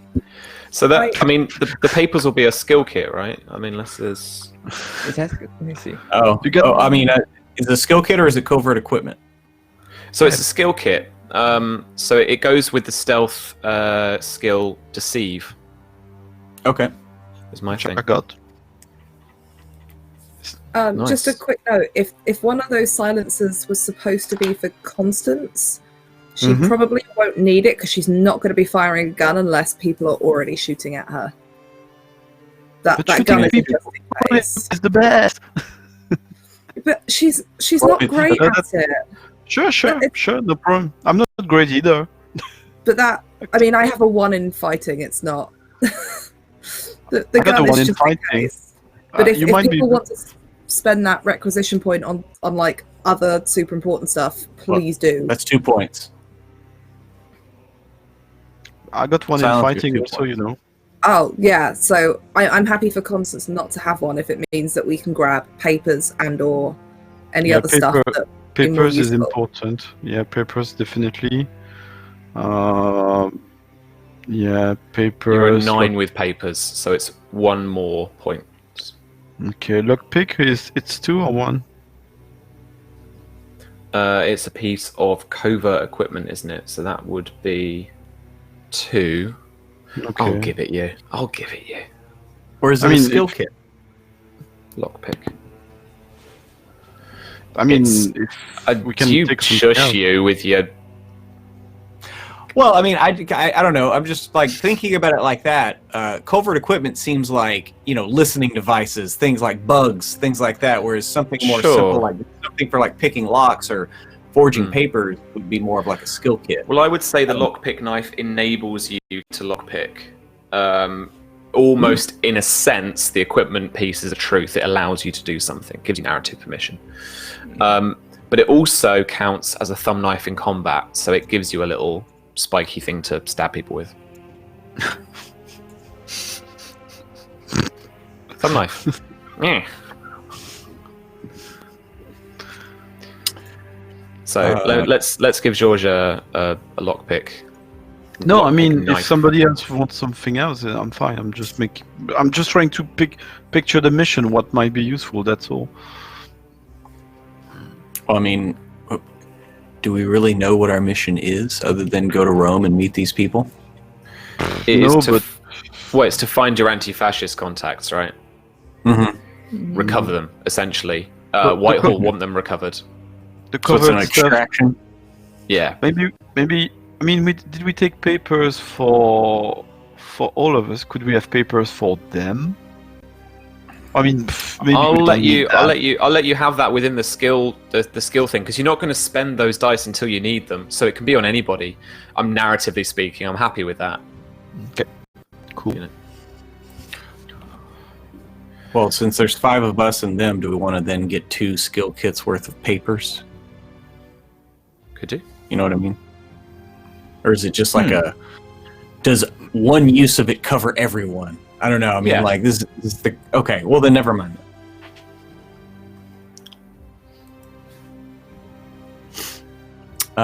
Sure. Now you don't have anything as far as I remember. Is there anything which interests you? I think I have most of the stuff that I have my covert done. I have my research materials, analytics kit, that sort of stuff. You don't want a bow?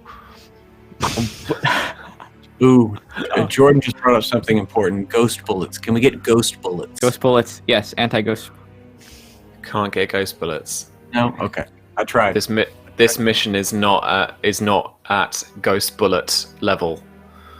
Yeah. It's not DEFCON Ghost. Not yet. Yeah. But I think Sophia's good for what we have. Cool. She has most of her stuff in her inventory, so. Yeah, I thought so.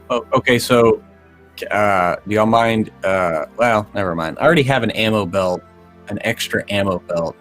Just double. Just like, should I have another ammo belt for my rifle? Just crisscross. I'm like, Do you want to become a Rob Liefeld character? Pockets. I need more pouches. Pockets And my with tiny tiny feet feet. need to disappear. You just into, dribbling nothingness, like pizza cheese that is like too hot and melty. That's what Rob. All right, I'll be right back. You work out what you're going to spend the last point on. Okay, And I'm sure by the time I get fun. back, you'll have worked it out. A caltrop could be fun.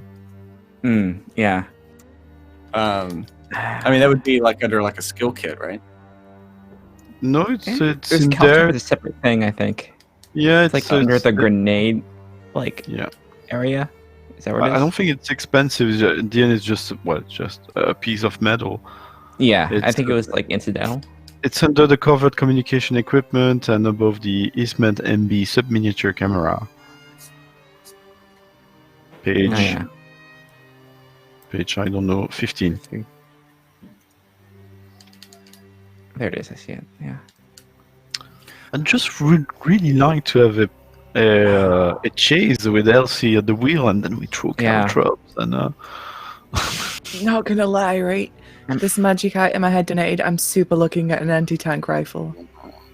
I just want that. There's nothing wrong with that. I mean, It says I know I'm experimental not weapon. good at. Yeah. Right? We could even, if you want to make it pulpy, make it cool, style it as a Gauss rifle. Those existed. Mm-hmm.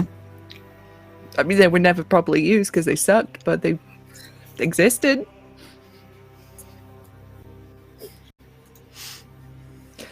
What if we hired Nikola Tesla? No.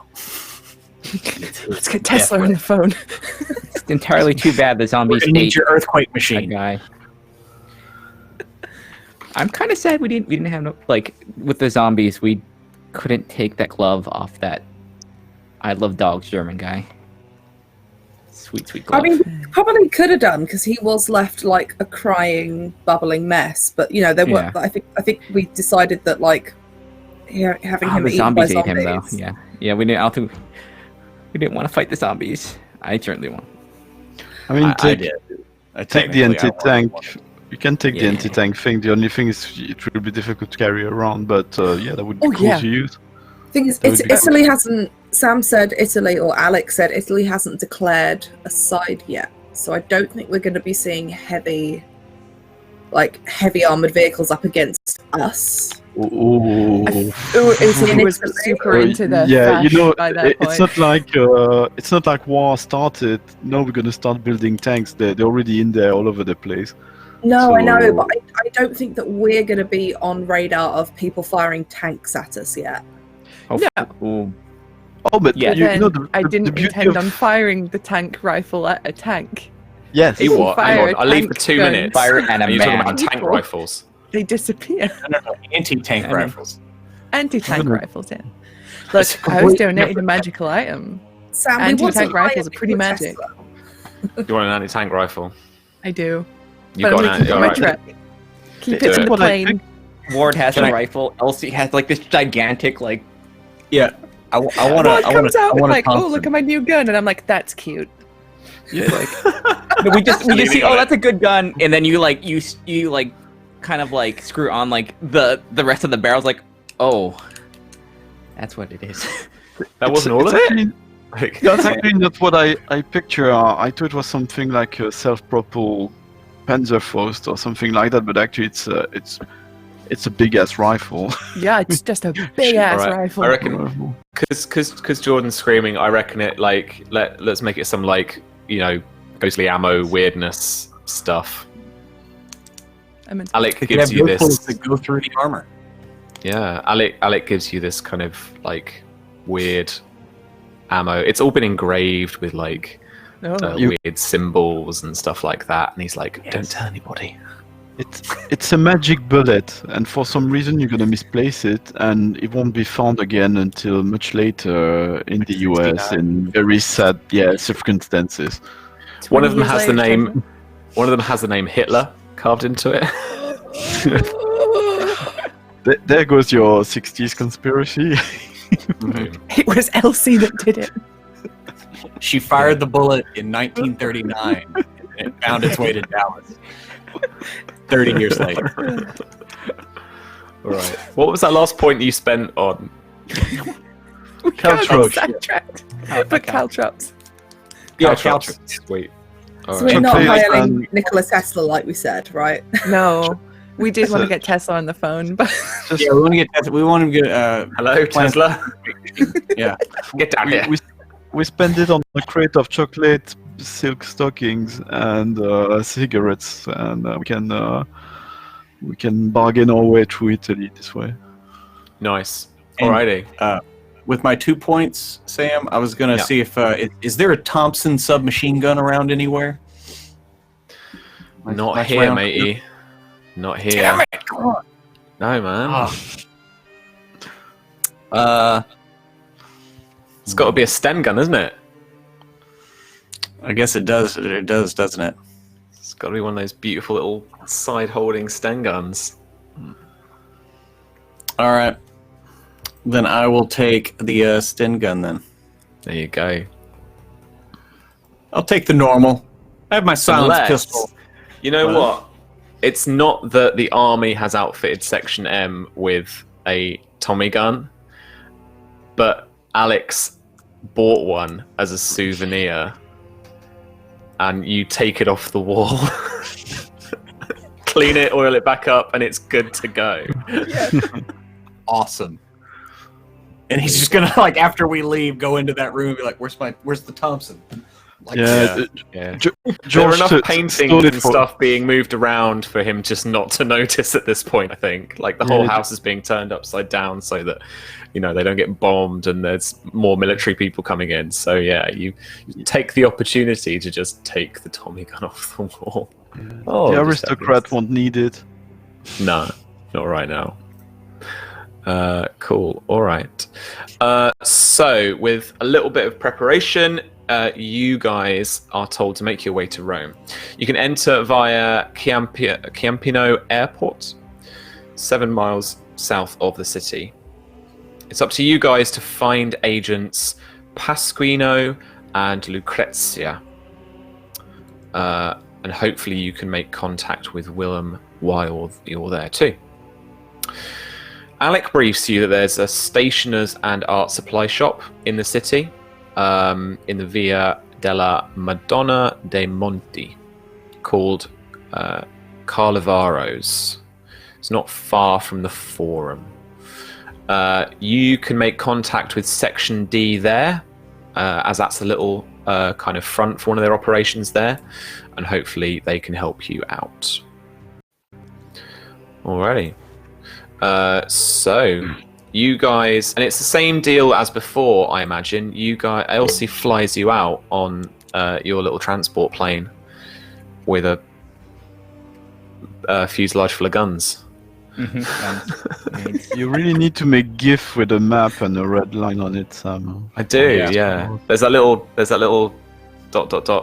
flying down, flying towards like Germany, Austria, and then like, oh nope, and then down, and then and then around one time, like not quite getting there first time, and then heading over the Mediterranean, just as you dips the south of France, and then down towards Italy's airport.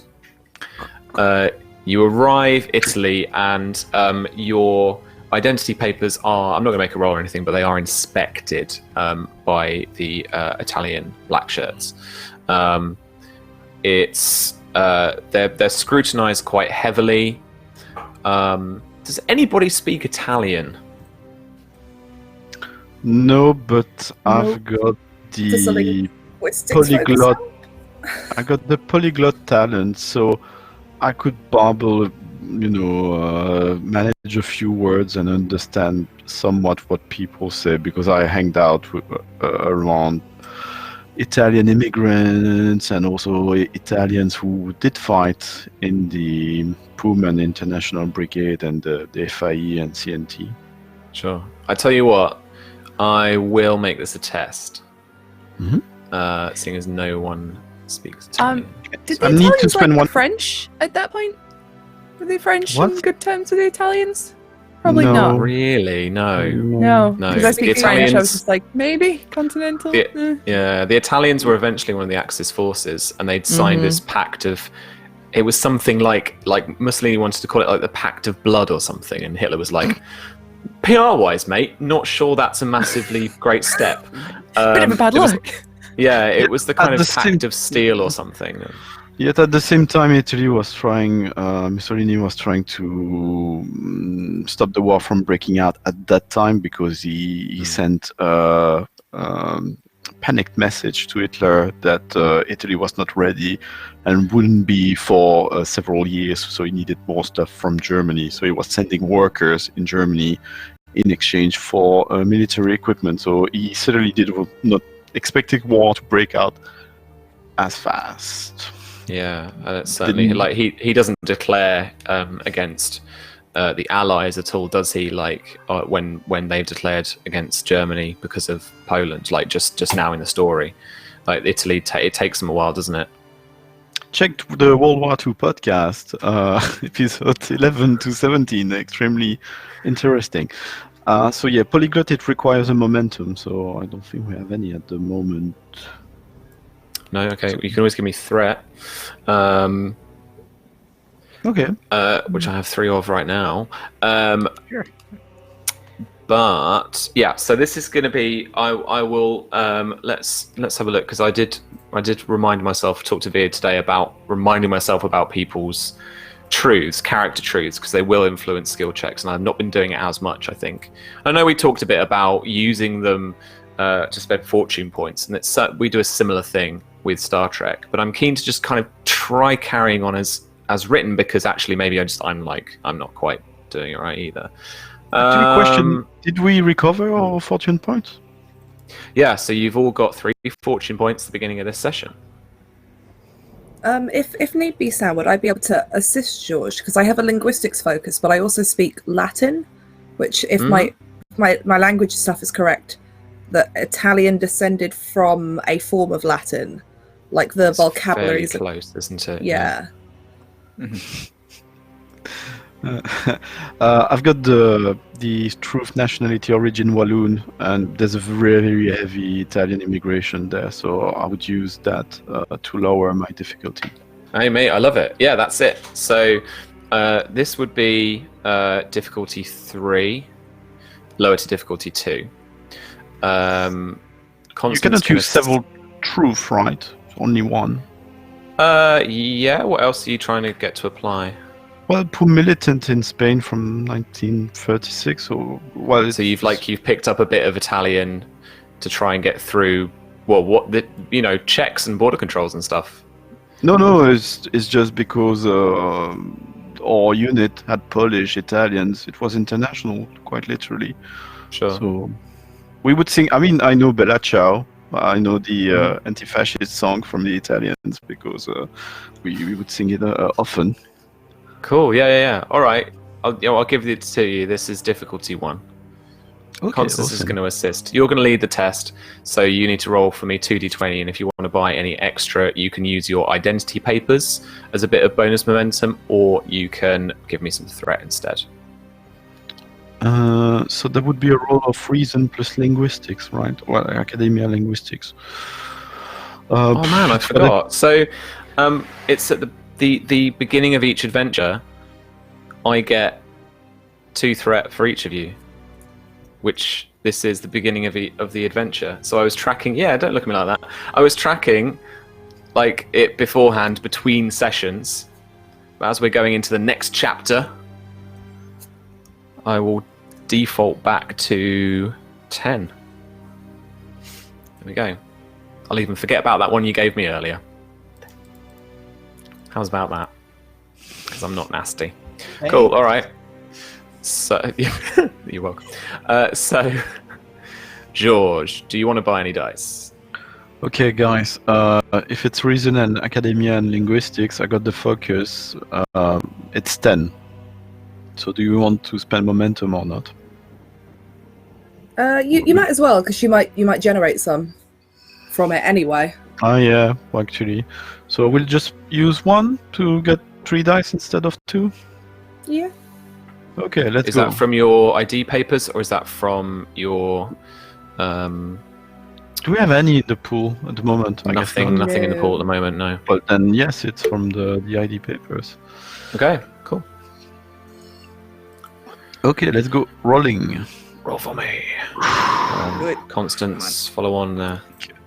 So I'm going to use reason academia with my linguistics Oh. focus and hope. Mm. Oh. Oh, good. Well, So Constance's 1 was Save 2 the day. successes for you, and the 3 is a success for you. But the 20 is a complication. Do you want to buy that off, give me 2 threat now, or do you want to see if I come up with anything? Let's play it. No? Yeah. Let's see what Sam comes up with. Yeah, let's have some. All right. little As you roleplay. guys leave the border checkpoint, you're like, I guess your hand luggage and stuff you present to them is just rustled through a bit. Just look through. no. They take a weird look at Tetley. He's in a suitcase. Don't know why. And they do like pass you along. George gives them enough Italian to get by, and they wave you on.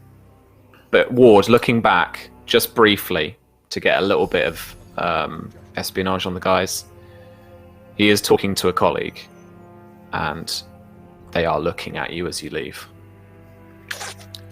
So you guys have been tagged. I mean, So the problem is that they know which plane we came with, and Yeah, it's a I private mean- plane, which is stationary. I mean, that's not too bad. At least it wasn't like, what's this pin here? Or grenades. Yeah. Cool. Oh, well. You arrive in the city, and the only lead that you guys have at the moment is Carlavaro's shop, the kind of art and stationery shop that is the front for this Section D kind of outing. There's my mailbox also. Yeah. Where was your mailbox again? It was Osteria La Quelsia, which is very close from the Vatican also. Which is, I can give you the address, and if you're in Rome, I recommend. It's very good. It's near the Campo dei Fiori. Cool. I recommend the lamp and the pistachio creme brulee. Cool. I mean, did you want to try and head there first? Try and make contact with Willem? Well, I'll discuss it with the team. What do you think? We would have discussed it on the plane. Not, Yeah, of course. Take a moment to work out if you guys want to head there first, or if you want to head straight for Section D. I mean, I trust Georges in heading there first. yeah. Yeah, might give us another perspective on what's going on the ground here before we talk to Section D. So should I go on my own discreetly, or do we want to go as a pair, as a group? I mean, we're the people that we're looking for. You know, or your contact knows. So maybe we should all go and figure out who's who. And enjoy some Lazio food. So what are you expecting there? This is a PO box, so it's more like a drop-off point for notes and stuff, isn't it? Rather than a Yeah, exactly. So it's a dead drop rather than a contact point. Yes. So I show up there. I say something about the pistachio crème brûlée, and I'm handed a message if someone left one or not. And it's Right. It's probably run by the Italian anti-fascist partisan.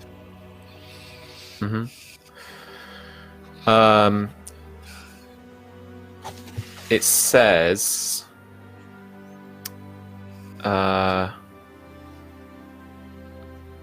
the snakes are strangling Papa, so like father.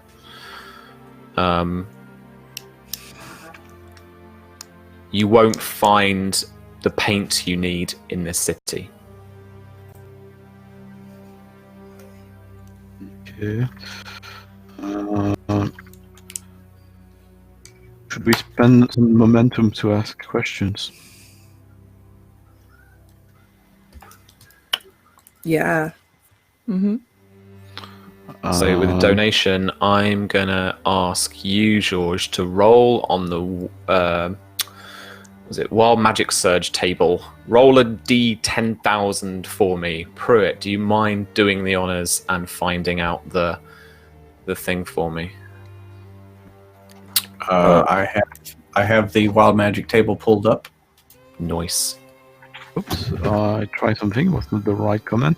What do you get? D1000 Slash die space 1d10,000. Slash die face.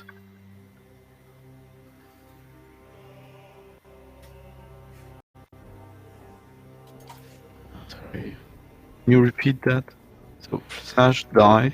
Oh, slash die die space Yeah. 1d10,000.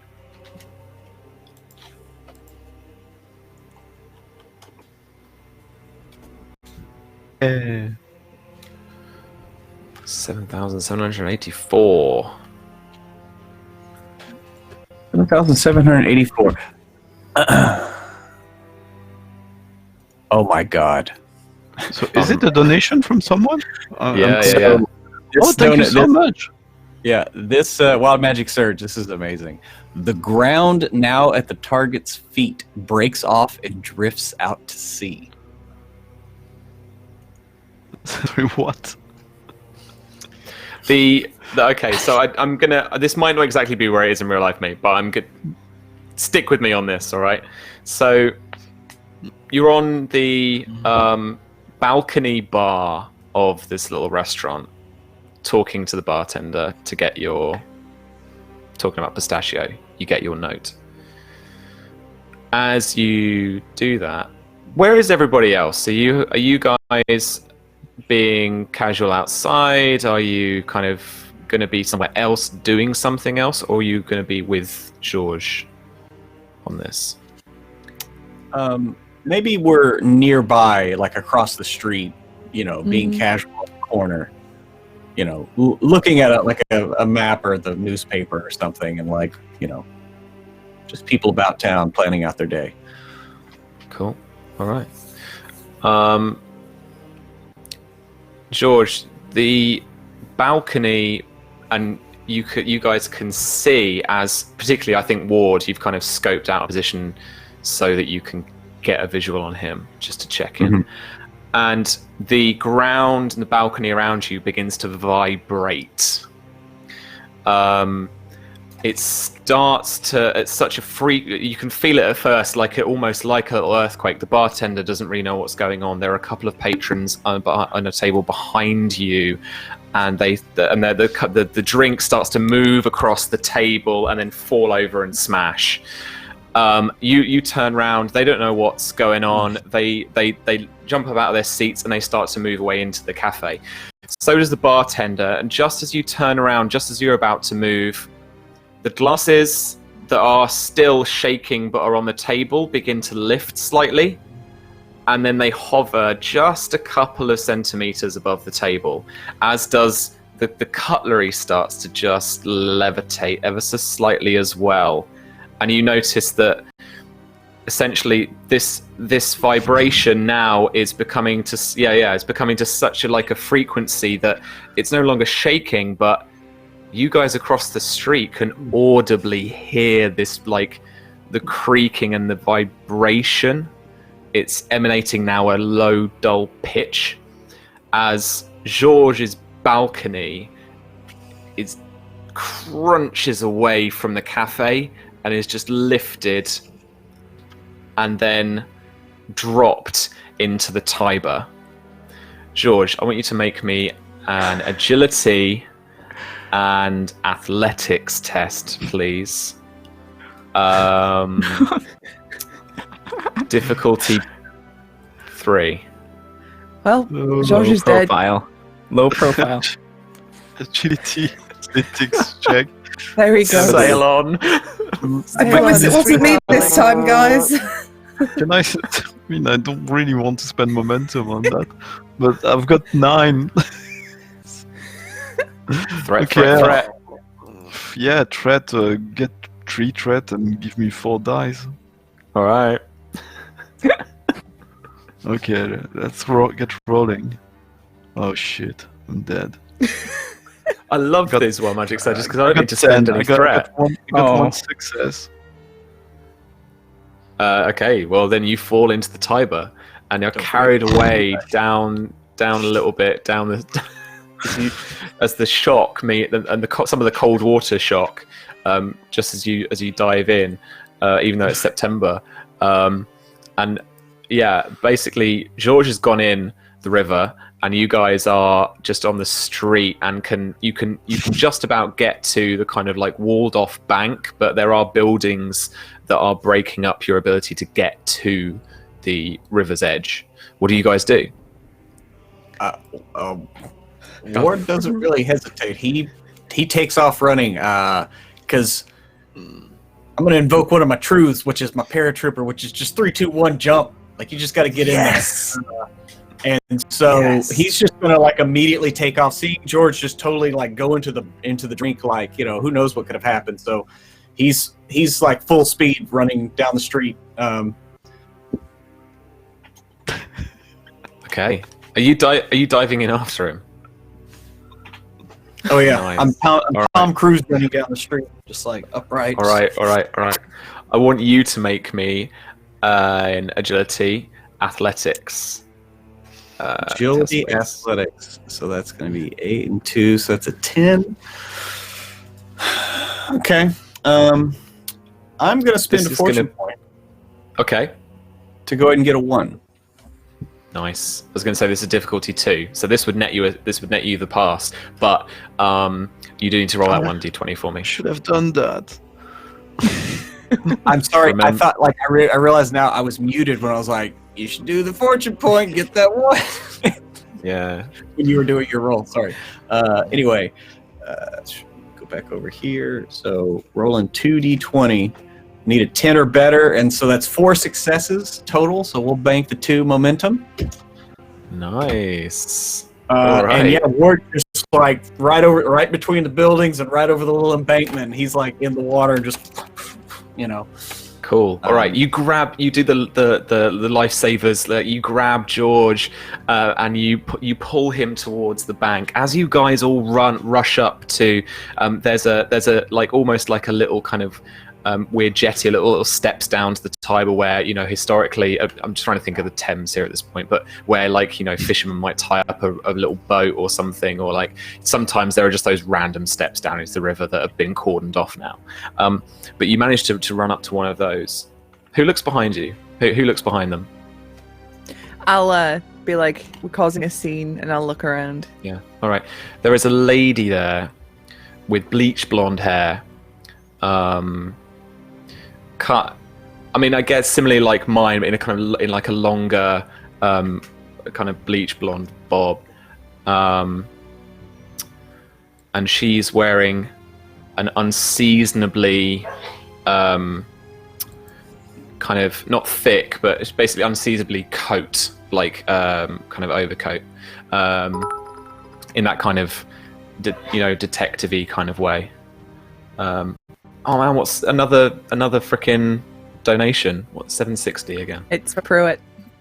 It's a wild magic search, I believe. Oh man. Sweet. All right. Low and profile. Low profile. She has locked eyes on you guys. She even notices you watching her, and she just fixes her eyes on you for a second as she walks away. Is she particularly Aryan looking? You might say so. Oh, good. Cool. Prue, did you roll, mate? I did. So the next potion I imbibe will make me invisible to undead. Nice. Very fitting for the campaign. I love Cool. it. All right. You drink a little bit of the Tiber water as it goes down a little bit. It's a bit sickly as you bring George ashore. That's where they flush holy water from the Vatican. I flushed something in They there. say that. Elsie, do you want to maybe run after that woman? Because Constance will come with you. Yeah, let's do it. Yeah, I'll All grab right. Constance's hand and we'll just leg it after her. You leg it. I'm going to spend 2 threat. She is nowhere to be found. I'm just like, shit. Yeah. You've But got that yeah. moment where you're at an intersection and you're like, I've gone this. Fuck. We've hesitated, and she could have gone anywhere. And she's just blended in with the crowd. Could I try and roll with my instincts? Observation with my instincts focus? Sure. This is difficult. Having had a bit of a pep talk from Sophia about bits and pieces. Sure. Difficulty 4. Do you guys want me to spend some threat or momentum to try and... What do you think? Do what you we gotta got do. more. Yeah, we need to figure out who that is. Yeah, I don't like this lady running away from us. So I we've know. got... I'm just going to give Sam some threat. Sam, have 3 points of threat, and I'll roll 4 dice. 14 now. This is insight observation. So it's Yep. 1, 2. Oh, only 2. 2, 9, 10. Yeah, only 2. Your instincts are foggy and unnaturally so. Normally you can rely a little bit on your knowledge of the void and the expanse, but it's you're a bit disconnected, and it's maybe rushing around in this moment. It's maybe the fact that it's the adrenaline or something, but you're not quite there in terms of mindset to be able to really focus on this and figure out where she is. Okay. George, you've got this little drowned note with you now. But yeah, it read something to the snake. The snakes are constricting around us. Well, I memorized it. The snakes are strangling Papa. You won't find the Yeah. paint you need in Yeah. this city. So I wanted to spend momentum. By the way, I thought it would be something positive, which was happening to me. The snakes are strangling Papa. So, yeah, how much momentum do we have left, guys? 2, I think. 2. 2. Okay. So I'm gonna make a big assumptions here. The snakes, I will think it's the fascists, are strangling Papa. I would think Papa might be Joseph Stalin because it's the little father of the people. I would just try to ask the question: what do the paint I need mean? That would be my one momentum question. Yeah. Are you spending one of the momentum? Sorry. One Contain momentum information. for that question. Cool. No problem. The paint is alluding to the section D place that you need to go to, Carlavaro's, which is a stationery and artist's shop. Ah. Okay, so it's a warning that we should not go there. I guess. Yeah, Susie, good point that the Pope also can be called Papa.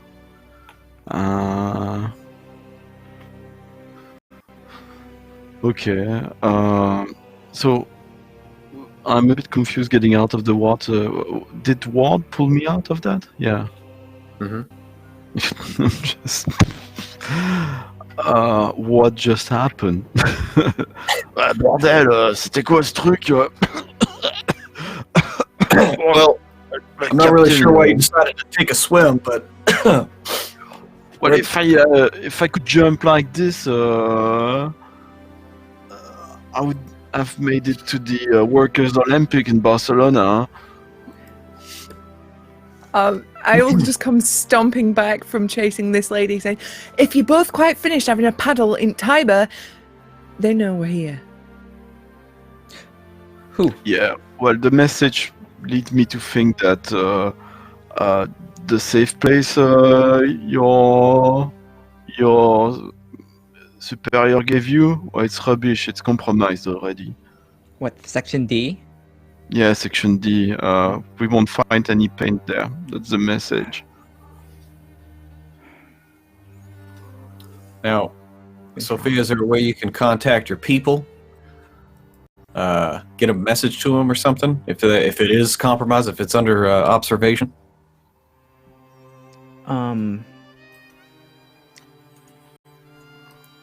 Maybe instead of the whole group, I can go there maybe, and just maybe covertly ask them ways silently without, if it is being watched, just us. Well, we should maybe just know that inspect the place before going there, because the message could mean a number of things. Could mean that the place has been closed, burned down, whatever. So that would be sorted very fast. It could mean that it's under surveillance, so we could try to find that out before entering the place, one or several of us. Yeah. Or worst case scenario. Well, for me, worst case scenario is not even that. The worst case scenario is they got a mole in there. Yeah, So- worst case scenario. It's not it's compromised in the sense that they'll sell us out as soon as we go there. So I would try to get there, but not get in, get around and work out things. Maybe you could grab someone, an employee you could identify as an agent when they leave the place rather than enter it. I mean, if that person is shadowed by some agent, we can take them out and then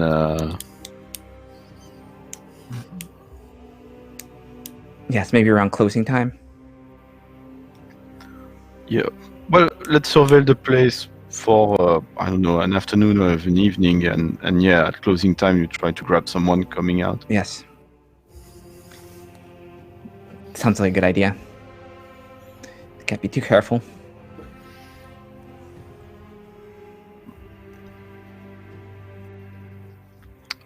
I'm visibly super shaken by what happened. I mean, like, I'm literally shaking. Like my hand, I'm trying to hide it, but I've got like kind of PTSD, nervous.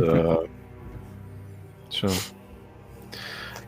Sophia, do you want to try that tactic of yours? Yes. Did you want to take anybody, or did you want to try and do it alone? Can maybe do it alone, but just have the rest of them maybe around, within like viewing distance, in case Cool. something goes wrong. Mm-hmm. You walk your way over to the shop. Keeping everyone at a fair distance, you then make your way around to try and case the area. Are you looking to see what the place itself is like, just case the joint, or are you looking to see if it is being watched? If it's being watched, I think. Okay, cool. So if you can roll for me, observation, definitely, and insight, and this will be difficulty 2. Can we help from the outside? Not from where you guys are. You guys are basically a kind of a call or a cry or a kind of whistle away if you need to be, but you are out of this like test essentially. Can I pull in maybe like some of my observation focuses, like instinct, hearing, and sight for that? Yeah, any of those can apply at this point. Yeah. Okay, sounds good. Where are we as far as threat? We are on 14.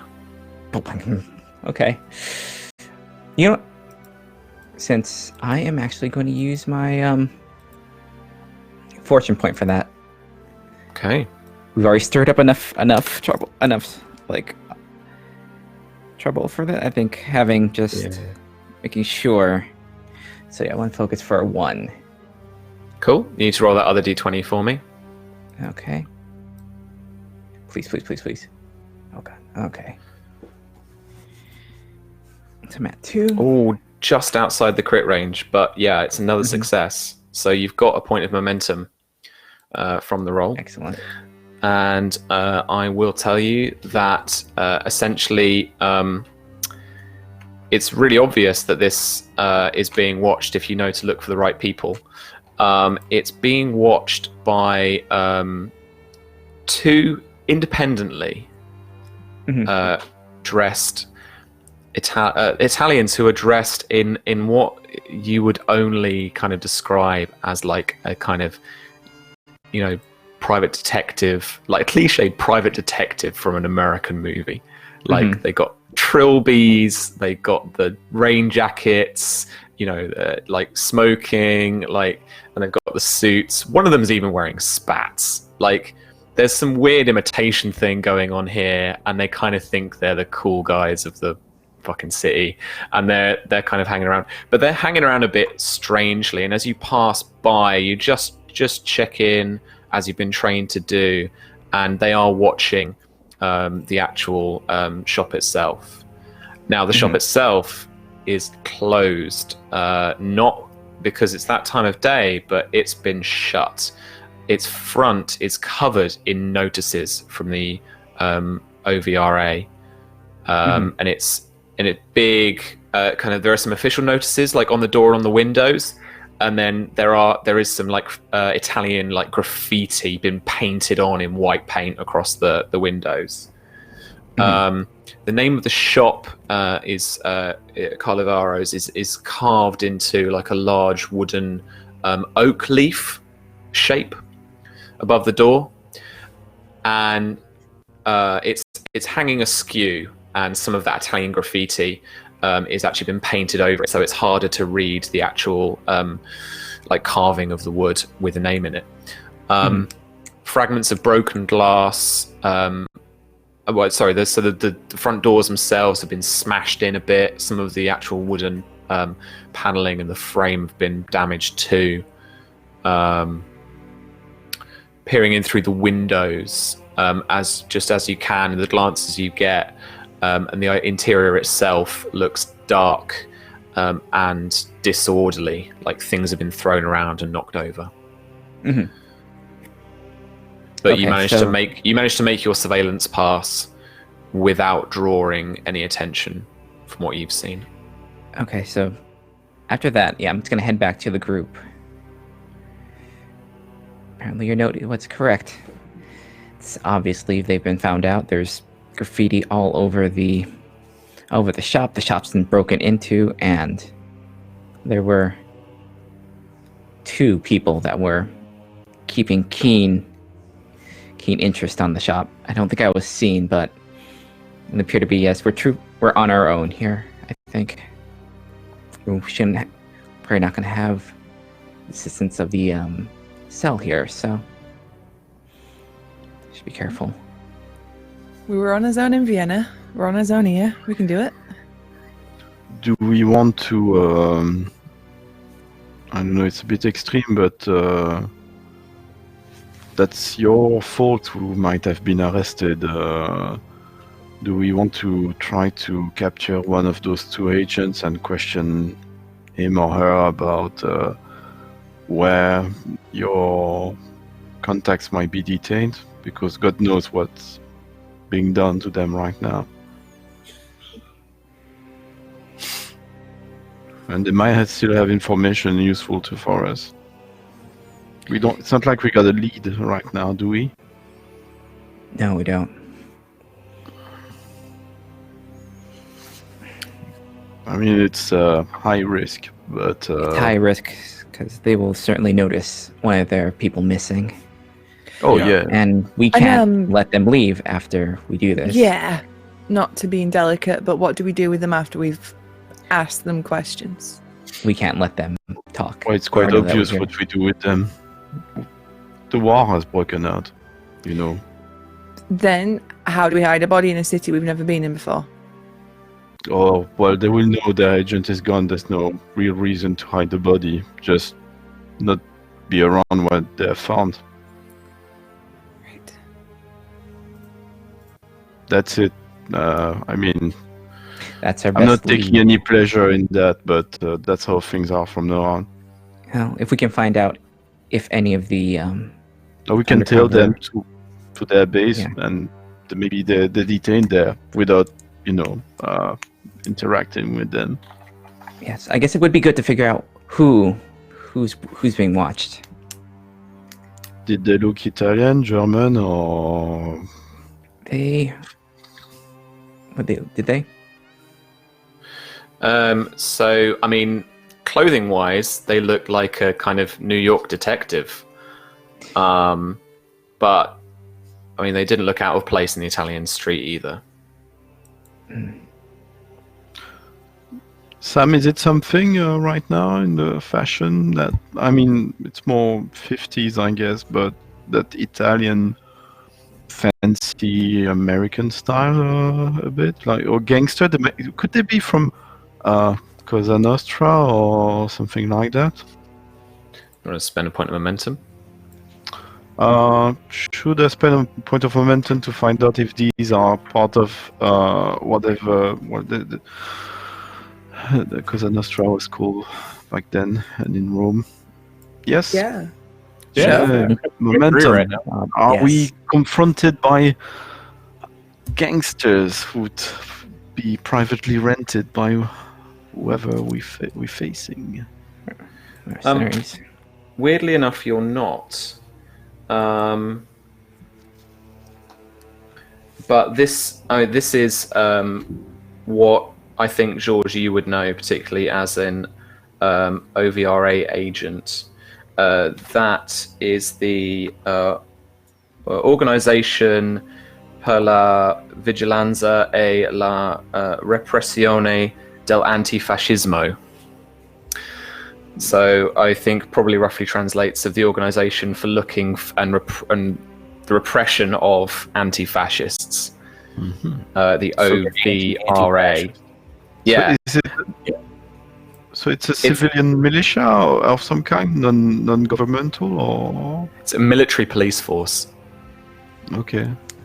But it just weirdly enough, they wear like double-breasted suits, bow ties, and a boater or fedora, and some have been even known to don spats. They have this like style about them that they just they want to look cool and crush the socialists. Like, Not Yes. sure. It's probably overlapping quite a lot historically with the mafia. Actually, at least it would with Gladiator. probably it's not what I'm touching on, but yeah, this Yeah, is what, this is no. what I've But got. it's interesting the look. Wow, that's weird Yeah. historical detail.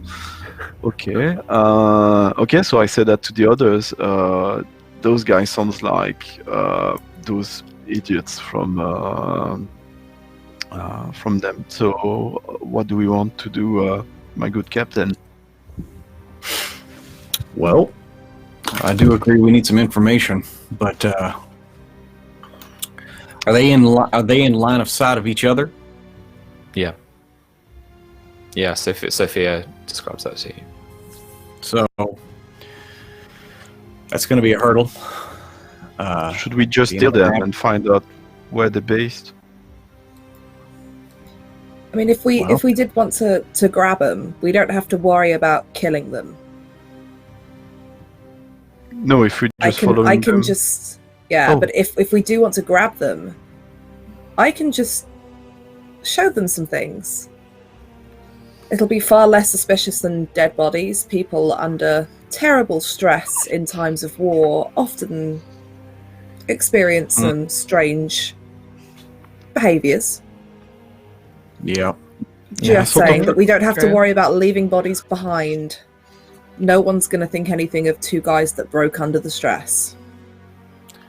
And while they try to figure it out, that might stall them a bit. Mm-hmm. Yes. Do we think All we right. can grab them?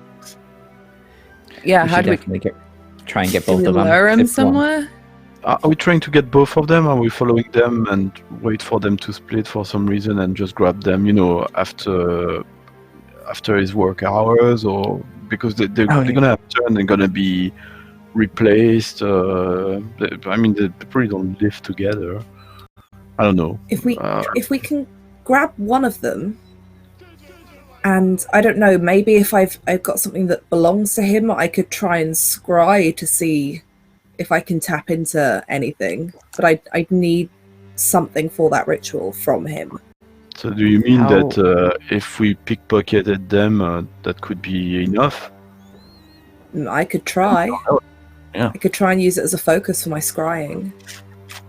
Because Because presumably they're watching this place constantly, so even if we miss our chance with them, there'll be another two, right?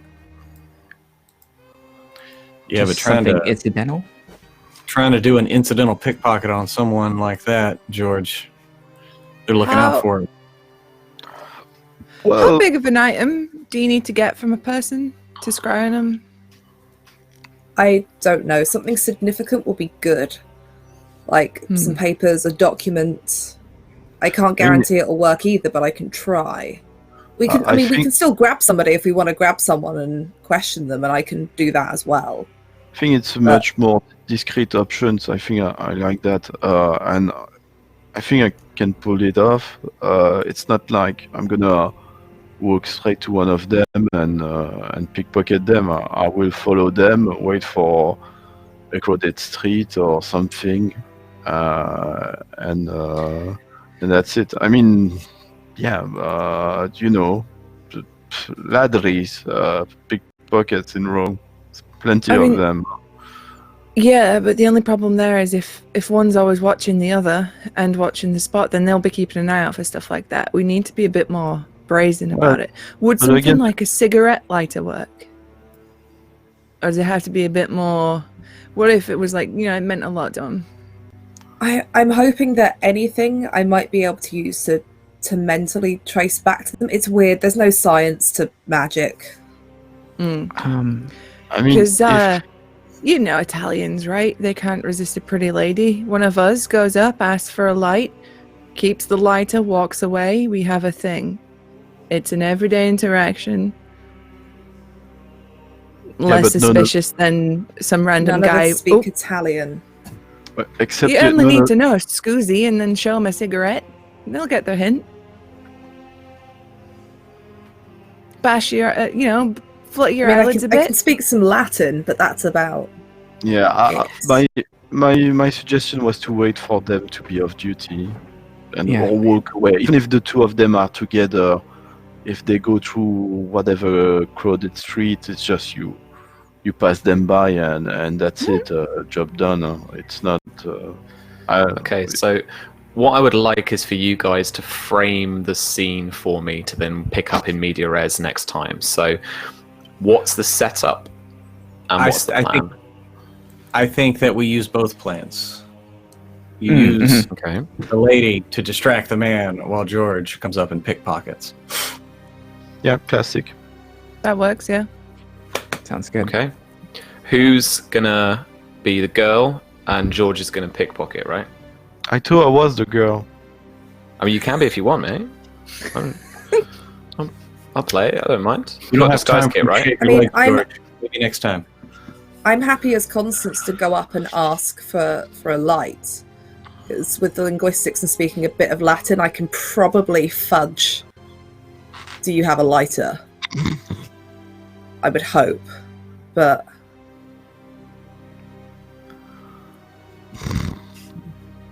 So Constance. Sure. I mean, you can That's fight good. over it, Susie, because it was your plan as well. So No, No. I'm cool with You're all right with Constance that? being you can right in the absolutely front go of for me. it, Susie, if you want Elsie to go up and do it. No. Constance can take the lead on that one. She can go face to face with the fascist agent. I'm cool with that. Because Sophia can just like kind of like keep an eye out. yeah. Elsie Nothing is so will much me more back. valuable, though, because Elsie can actually fight and do stuff. Constance can't do any of that. She's just there to be a bit clever and do some weird stuff. That's all she can do. There is a cat right up There in the is a camera cat. there. Oh, No, hi, Monk. if you wanted Constance to do it, then I'm cool with that.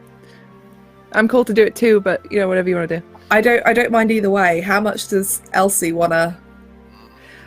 I mean, she knows these guys are like pro-fascist, so the urge to punch them is pretty high. So Well, if we are on both of us, that might end Do you know up to be the maybe plan. Elsie should go, because if they're asking for a lighter doesn't work, you can just punch them and run, right? yeah, sure. Throw an elbow. At that Oh, point, man. I shoot them. Okay. Mate, it all goes tits up then, Sounds doesn't good. it? Right. who gave the wild magic Yeah. surge that turned Pruitt into a cat? So we're gonna have Fuego Prego, but with a Yorkshire accent. Fuego, Like fuego. Italian fascists be like, Fuego, prego. and the boom agent being like, yeah, that's rubbish. Boom, boom. I Susie. shoot them. Okay, I got their lighters Scoozy. now. I got their clothes. I got their bodies. I pull their bodies. Oh my god. Alright, cool. So I've got Constance asking for a lighter and George pickpocketing the OVRA agent. Cool. That's where we'll pick it up next time. Sweet. Thank you very much, guys. I don't feel like anything massively significant has happened yet in order to award some XP. Although actually saying that, I'll give let's give 2 XP to George for falling in the Tiber. Here you go. Have some pity XP. Yeah, thanks. I did save them. I mean, That's always the best. Yes, you should get some too for that heroic act. Yeah. Maybe I there was did, some I- cool stuff that happened. You did. That was pretty cool. You got your character treat in there too. I know +2 XP pity. There you go. So is it 4 XP for the most bravest of Yeah, the bravest of Baywatch enactor. And oh yeah, the whole thing was in slow motion. and It's just- Shatner impersonator. pretty much so, but anyway. Amazing. Cool. Thank you very much, guys. Let's finish up there and we'll start in media res next week, which means in the middle of it, I think. Something like that, I don't know. Anyway, cool. Let's go around. Thank you very much for watching, guys. We're back every Friday. We're back next week as well. 5 p.m. Eastern, 10 p.m. GMT is when we start. You can also catch this stream on YouTube once it's uploaded. It's about a week and a half behind from what the live stream is, but you can always go back and watch our kind of cool stuff like that. So let's just go around quickly and remind you all who everybody is. Pruitt, who are you and where are you on the internet? I am Pruitt. I am the owner of a very ornery cat right now, and I am one half of Web DM. We have our YouTube videos every week with DM advice and tabletop RPG advice videos. We also have games on Tuesdays and Thursdays on our channel, on our Twitch channel. and on Sundays. But Suzanne will take care of more of that. And also coming up, tune into Tales from the Grim on Sundays, 4 p.m. Eastern, because we're doing some Highlander in the Cypher system. I won't be this weekend. I think I'm next weekend is when I come back into, or I get introduced to the story, and I'm playing a Roman. So it's rather odd that here we are. Dude, seriously, you need to calm the fuck down. So I can't wait to get back here next week and see what happens in Italy right as the war is beginning. I'm gonna mute now. Cool, that's fine. Thanks. Oh, Virginia, who are you? Hi, I'm Virginia. I work over at Modiphius with Sam, and you can find me on Twitter at Tabletop Horde. You can also find me running games over at the Roleplay Haven, which is a gaming club based in London and Wales, where we raise money for charity whilst also gaming a bunch every week. And you can find us at rphaven.co.uk. And tomorrow, kind of, with American timing's weird, I'm also running John Carter of Mars over on Scraticus Academy at 4 p.m. EST or 9 p.m. GMT. So if you want to come and watch me do some GMing and running John Carter, really fun, light-hearted game, head along and say hi. Sweet. Susanna Grace, talk about yourself. Hi, I'm Susanna Grace, otherwise known as Susie. I am a variety streamer who does video games, art streams, tabletop RPGs. I appear Monday, Tuesday, Wednesday on my own channel doing any of those three things. And on Thursday, Fridays, you can find me here on Encounter Roleplay at 5 p.m. EST, DMing the viewer game Once Upon a Time on Thursdays, which is a Dungeons & Dragons 5th edition, and on here, which is you're here for this, so you know this. On Sundays, you can find me on twitch.tv/webdm, where I play Jessica, the vampire, in their series The Lost Girls, which is a Cypher system game, and it's very, very fun. Yes. So yeah. Also, if you follow me on Twitter, I have a pinned tweet that tells you exactly where I am and what I'm doing at any given day, so head over there. Nice. Shauna, tell us about yourself a little bit. Hi, Shauna, Flying Source on Twitter. As far as games, on Saturdays, I'm part of a Hell's Rebel, which is a Pathfinder module run through 5e, and play Disaster Bard as a bunch of spoiled nobles try and play revolutionary. And on Sunday morning, early on this channel, I'll be part of the 40-hour live stream where we play Star Trek, and I am very excited because I haven't played Star Trek. I'm so excited to play that as a plucky engineer. Cool. Cool. And Callum for the Rollies podcast. Tell us about that. You're muted. Yay! Yeah. So Callum from the Rollies podcast. That's pretty much it. Go check it out. One of the things I love. Well, first you can come meet me and a lot of people from clubs on March 6th in London at the Bad Moon Cafe Board Game Club. Second, one of the things I love to do in the Race podcast is plug other people, and I cannot resist to plug something which is at the opposite spectrum of Achtung, Cthulhu regarding the approach to history, but still a role-playing game.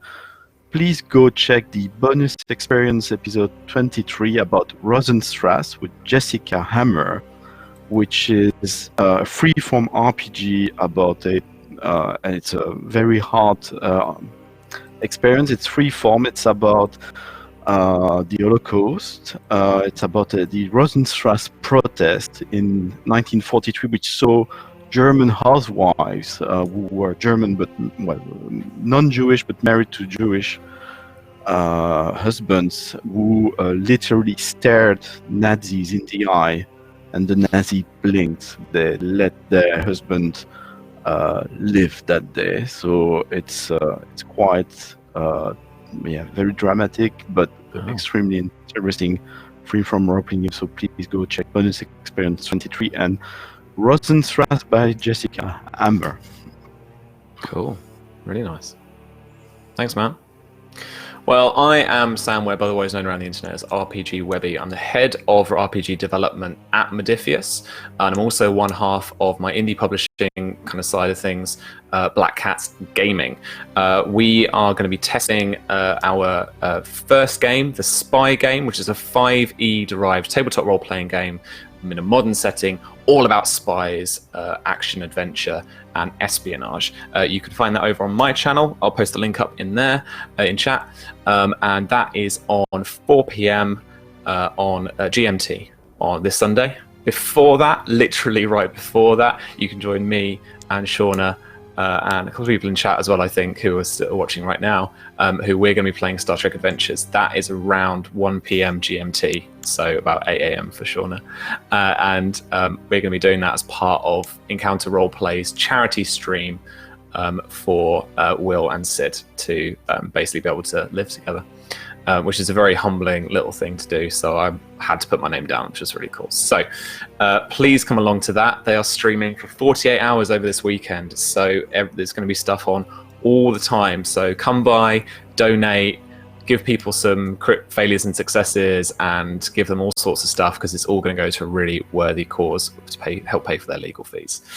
Otherwise, I'm here on Encounter Roleplay every Friday with this stream. We're testing Achtung Cthulhu, and that's kind of why I reached out to Will, as I wanted to get it on stream, but also wanted to really test and help the game in terms of development. So I would love you guys to get in touch.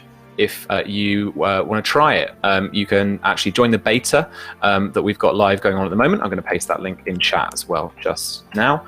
You can join there at that link. So go to modifius.com/AC2D20 beta, and you can apply to join the beta test just by clicking on that and giving us your email. And then it will link you through to some of the material. If you've seen anything you think is really cool in the game today, or if you've seen something you're not sure about, or you think you'd like to give us a suggestion, we would love to hear from you. You can reach out to me on Twitter at RPGWebby. Virginia also works with me on this, so you can reach out to her on Twitter at Tabletop Horde. Don't forget to tag at Modifius as well. So guys, thank you all so much for playing tonight. Next week we'll pick up in Rome, where you're about to mug some coppers. Brilliant. Thanks very much, guys. That's farewell from us tonight. See you later. Bye-bye. Ciao. Bye. Ciao. Ciao.